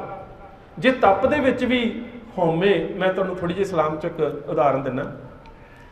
ਹਜ਼ਰਤ ਰਾਬੀਆ ਬਸਰੀ ਇੱਕ ਮੁਸਲਮਾਨ ਬੀਬੀ ਹੋਈ ਹੈ, ਸੂਫੀ ਮਤ ਦੇ ਵਿੱਚ ਬੜੀ ਉਸ ਨੂੰ ਪਹੁੰਚਿਆ ਗਿਣਿਆ ਜਾਂਦਾ, ਸਤਿਕਾਰ ਕੀਤਾ ਜਾਂਦਾ। ਉਸ ਦੀਆਂ ਕੁਝ ਰਚਨਾਵਾਂ ਵੀ ਨੇ। ਉਹ ਇੱਕ ਦਿਨ ਬੰਦਗੀ ਤੇ ਬੈਠੀ ਸੀ ਤੇ ਉਸ ਦੇ ਨਾਲ ਹਸਨ ਬਸਰੀ, ਉਹਦਾ ਕਲੀਗ ਕਹਿ ਸਕਦੇ ਹੋ, ਉਹ ਆ ਕੇ ਬੈਠ ਗਿਆ। ਉਹ ਵੀ ਬੰਦਗੀ ਦੇ ਵਿੱਚ ਤੇ ਉਹ ਵੀ ਬੰਦਗੀ ਦੇ ਵਿੱਚ। ਉਹ ਨਮਾਜ਼ ਪੜ੍ਹ ਰਹੀ ਹੈ, ਉਹ ਵੀ ਨਮਾਜ਼ ਪੜ੍ਹ ਰਿਹਾ। ਵੇਖਣ ਵਾਲੇ ਨੂੰ ਲੱਗ ਰਿਹਾ ਕਿ ਦੋਵੇਂ ਬੰਦਗੀ ਦੇ ਵਿੱਚ ਨੇ, ਦੋਵੇਂ ਤਪ ਕਰ ਰਹੇ ਨੇ। ਪਰ ਅਚਾਨਕ ਇੱਕ ਵਿਅਕਤੀ ਆਇਆ, ਬੜਾ ਅਮੀਰ। ਉਸਨੇ ਬਹੁਤ ਸਾਰੀਆਂ ਸੋਨੇ ਦੀਆਂ ਮੋਹਰਾਂ ਹਸਨ ਬਸਰੀ ਦੇ ਅੱਗੇ ਰੱਖ ਦਿੱਤੀਆਂ ਤੇ ਹਸਨ ਬਸਰੀ ਦੇ ਸਾਹਮਣੇ ਜਦੋਂ ਮੋਹਰਾਂ ਖੜਕੀਆਂ ਨਾ, ਉਹਨੇ ਅੱਖਾਂ ਖੋਲੀਆਂ। ਅੱਖਾਂ ਖੋਲ ਕੇ ਪਤਾ ਕੀ ਕਹਿੰਦਾ? ਇਹ ਮਿੱਟੀ ਆ ਮੇਰੇ ਵਾਸਤੇ, ਮਿੱਟੀ, ਇਹਨੂੰ ਪਰਾਂ ਲੈ ਜਾਓ, ਪਰਾਂ, ਮੇਰੇ ਵਾਸਤੇ ਸੋਨਾ ਨਹੀਂ ਆ, ਮੈਨੂੰ ਸੋਨੇ ਦੀ ਲੋੜ ਨਹੀਂ ਆ, ਇਸ ਨੂੰ ਪਰਾਂ ਲੈ ਜਾਓ। ਉਹਨੇ ਇਹ ਗੱਲ ਕੀਤੀ ਤੇ ਰਾਬੀਆ ਹੱਸ ਪਈ। ਉਹ ਬੰਦਾ ਤੇ ਚਲਾ ਗਿਆ ਤੇ ਹਸਨ ਬਸਰੀ ਸੋਚਦਾ, ਮੈਂ ਤੇ ਗੱਲ ਹੀ ਬੜੀ ਵੱਡੀ ਕੀਤੀ ਸੀ, ਮੈਂ ਤੇ ਜਵਾਬ ਹੀ ਬੜਾ ਵੱਡਾ ਦਿੱਤਾ ਸੀ ਕਿ ਮੈਨੂੰ ਮਾਇਆ ਦੀ ਲੋੜ ਨਹੀਂ, ਇਹ ਹੱਸੀ ਕਿਉਂ ਹੈ? ਅਖੀਰ ਕਹਿੰਦਾ, ਰਾਬੀਆ ਤੇਰੇ ਹੱਸਣ ਦੇ ਵਿੱਚ ਕੀ ਰਮਜ਼ ਹੈ, ਕੀ ਰਹੱਸ ਹੈ? ਵਿਅਕਤੀ ਆਇਆ, ਉਹਨੇ ਸੋਨਾ ਰੱਖਿਆ, ਮੈਂ ਅੱਖਾਂ ਖੋਲੀਆਂ ਤੇ ਮੈਂ ਕਿਹਾ ਮੇਰੇ ਵਾਸਤੇ ਮਿੱਟੀ ਹੈ, ਇਹਨੂੰ ਲੈ ਜਾਓ, ਮੈਨੂੰ ਇਹਦੀ ਲੋੜ ਨਹੀਂ, ਤੂੰ ਹੱਸੀ ਕਿਉਂ? ਕਹਿੰਦੀ, ਹੱਸੀ ਇਸ ਕਰਕੇ ਹੈ ਕਿ ਜੇਕਰ ਸੱਚੀ ਤੇਰੀ ਸੁਰਤ ਖੁਦਾ 'ਚ ਜੁੜੀ ਹੁੰਦੀ, ਤੇਰੀ ਇਬਾਦਤ ਤੇ ਤੇਰੀ ਬੰਦਗੀ ਸੱਚੀ ਹੁੰਦੀ, ਤੈਨੂੰ ਵੇਖਣ ਦੀ ਲੋੜ ਹੀ ਨਹੀਂ ਸੀ ਪੈਣੀ ਕਿ ਸੋਨਾ ਹੈ ਕਿ ਮਿੱਟੀ ਹੈ। ਫਿਰ ਤੇਰੇ ਵਾਸਤੇ ਤੇ ਸੋਨਾ ਵੀ ਮਿੱਟੀ ਸੀ, ਤੈਨੂੰ ਨਿਖੇੜ ਕੇ ਦੱਸਣ ਦੀ ਲੋੜ ਨਹੀਂ ਸੀ ਪੈਣੀ, ਜਿਸ ਤਰ੍ਹਾਂ ਅਸੀਂ ਕਰਦੇ ਨਾ ਹੁਣ। ਨਹੀਂ ਜੀ, ਇੱਥੇ ਕੀ ਕਹਿੰਦੇ, ਮਾਇਆ ਨਾ ਚੜਾਓ, ਚੈੱਕ ਦੇ ਦਿਓ, ਰਸਤ ਚੜਾ ਦਿਓ, ਮਾਇਆ ਨਾ ਚੜਾਓ। ਇਹ ਵੀ ਇੱਕ ਉਹੀ ਤਰੀਕਾ ਹੈ ਵੀ ਜੇ ਕੋਈ ਰਸਤ ਵੀ ਚੜਾਇਆ ਗਿਆ ਤਾਂ ਮਾਇਆ ਦੀ ਖਰੀਦ ਕੇ ਚੜਾਏਗਾ। ਸੋ ਸਾਡੇ ਧਰਮ 'ਚ ਵੀ ਕਿਤੇ ਨਾ ਕਿਤੇ ਇਹ ਗੱਲ ਆਉਂਦੀ ਹੈ। ਤੇ ਉਹ ਰਾਬੀਆ ਕਹਿੰਦੀ ਵੀ ਜੋ ਲੋੜ ਹੈ ਉਹ ਪਰਮਾਤਮਾ ਦੇ ਕੋਲੋਂ ਮੰਗ ਲਓ, ਪਰ ਇਹ ਵਿਖਾਵਾ ਕਰਨਾ ਕਿ ਅਸੀਂ ਮਾਇਆ ਤੋਂ ਦੂਰ ਹੈ, ਕਹਿੰਦੀ ਇਹ ਤਾਂ ਬਿਲਕੁਲ ਗੱਲ ਨਹੀਂ। ਫਿਰ ਅਗਲੀ ਗੱਲ ਕਹਿੰਦੇ, ਤੀਰਥ ਦਾਨ ਦਿਆ ਤਾਂ ਸੰਜਮ। ਸੰਜਮ ਪਾਤਸ਼ਾਹ ਕਹਿੰਦੇ ਕਿ ਇਹਦੇ 'ਚ ਰਹਿਣਾ ਬਹੁਤ ਔਖਾ ਹੈ, ਨਹੀਂ ਤੇ ਬਹੁਤ ਲੋਕੀ ਅਸੀਂ ਸੰਜਮ ਦਾ ਵਿਖਾਵਾ ਕਰਦੇ ਹਾਂ। ਕਲਗੀਧਰ ਪਾਤਸ਼ਾਹ ਗੁਰੂ ਗੋਬਿੰਦ ਸਿੰਘ ਮਹਾਰਾਜ ਦੇ ਸਮੇਂ ਇੱਕ ਬੜੀ ਪਿਆਰੀ ਘਟਨਾ ਹੋਈ। ਨੰਦੇੜ ਸੀ ਗੁਰੂ ਪਾਤਸ਼ਾਹ, ਭਾਈ ਦਇਆ ਸਿੰਘ ਉੱਥੇ ਨੇ, ਭਾਈ ਰਾਮ ਸਿੰਘ ਉੱਥੇ ਨੇ, ਭਾਈ ਮਾਨ ਸਿੰਘ ਉਹਨਾਂ ਦੀ ਸ਼ਹਾਦਤ ਹੋ ਚੁੱਕੀ ਹੈ, ਭਾਈ ਦਇਆ ਸਿੰਘ ਪ੍ਰੋਹਿਤ ਉਹ ਵੀ ਉੱਥੇ ਨੇ। ਤੇ ਬੈਠਿਆਂ ਬੈਠਿਆਂ ਪਾਤਸ਼ਾਹ ਦੇ ਦਰਬਾਰ ਦੇ ਵਿੱਚ ਇੱਕ ਸਾਧੂ ਆਇਆ। ਉਸ ਸਾਧੂ ਦੀ ਮਹਿਮਾ ਉਸਦੇ ਚੇਲੇ ਨੇ ਦੱਸੀ ਕਿ ਇਹ ਬੋਲਦੇ ਬਿਲਕੁਲ ਨਹੀਂ, ਇਹਨਾਂ ਨੇ ਪੂਰਾ ਮੌਨ ਧਾਰਿਆ ਹੋਇਆ।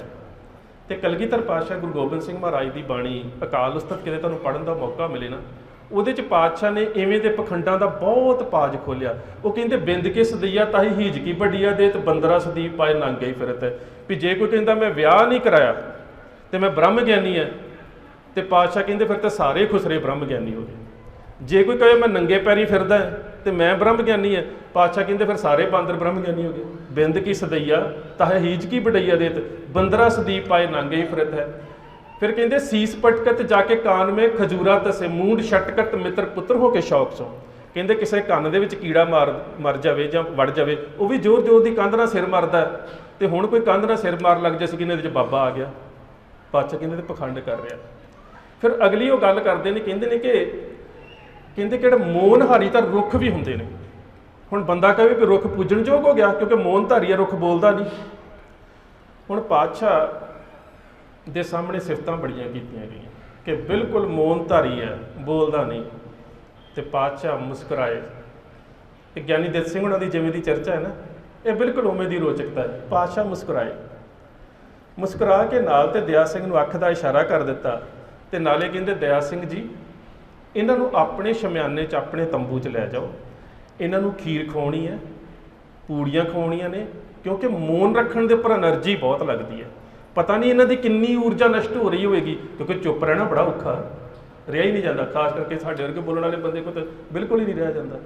ਕਹਿੰਦੇ ਚੁੱਪ ਰਹਿਣਾ ਬੜਾ ਔਖਾ, ਇਹਦੀ ਬੜੀ ਊਰਜਾ ਜਿਹੜੀ ਹੈ ਉਹ ਵਿਅਰਥ ਹੋ ਰਹੀ ਹੈ, ਇਹਨਾਂ ਨੂੰ ਤੇਲ ਦੀ ਮਾਲਿਸ਼ ਕਰਨੀ ਹੈ।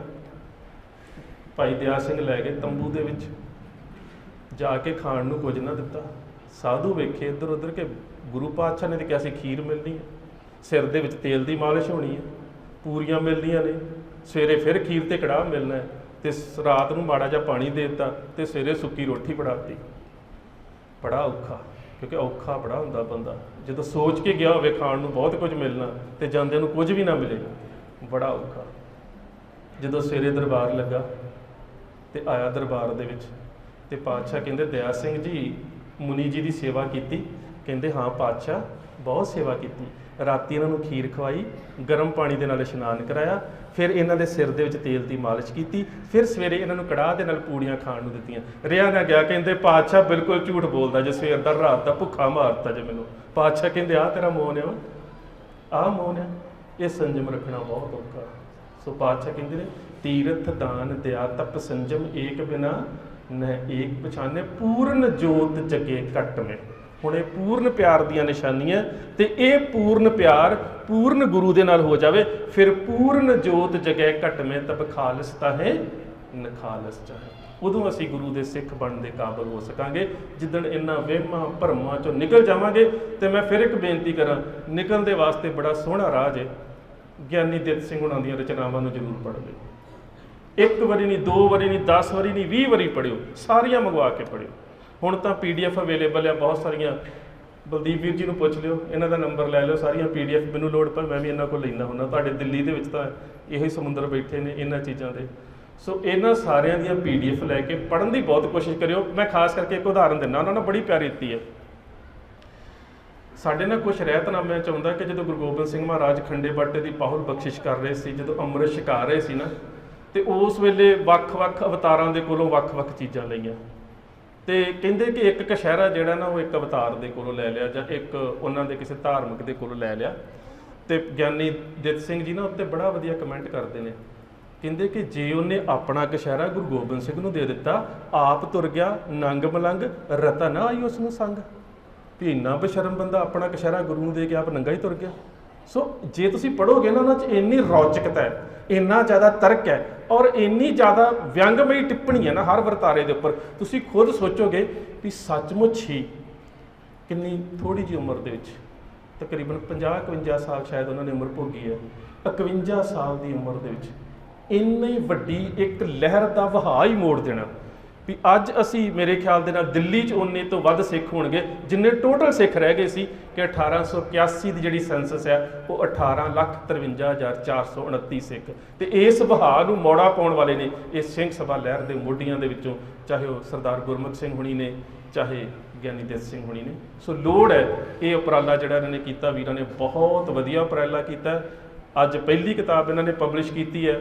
ਗੁਰੂ ਕਿਰਪਾ ਕਰੇ ਉਹਨਾਂ ਦੀਆਂ ਸਾਰੀਆਂ ਰਚਨਾਵਾਂ ਜਿਹੜੀਆਂ ਉਹ ਪਬਲਿਸ਼ ਕਰਾ ਕੇ, ਨਹੀਂ ਤੇ ਕਮ ਸੇ ਕਮ ਹਫਤੇ ਦੇ ਵਿੱਚ, ਬੜੀ ਛੋਟੀ ਸੰਪਾਦਕੀ ਹੁੰਦੀ ਸੀ, ਇੱਕ ਪੇਜ ਇੰਨੇ ਕੁ ਪੇਜ ਤੇ ਆ ਜਾਂਦੀ ਹੈ, ਨਹੀਂ ਤੇ ਹਫਤੇ ਦੇ ਬਾਅਦ ਉਹਨਾਂ ਦੀ ਇੱਕ ਜਿਹੜੀ ਸੰਪਾਦਕੀ ਹੈ ਨਾ ਖਾਲਸਾ ਦਰਬਾਰ ਦੀ, ਉਹਨੂੰ ਪ੍ਰਿੰਟ ਆਊਟ ਕਰਾ ਕੇ ਜ਼ਰੂਰ ਰੱਖ ਦਿਆ ਕਰੋ।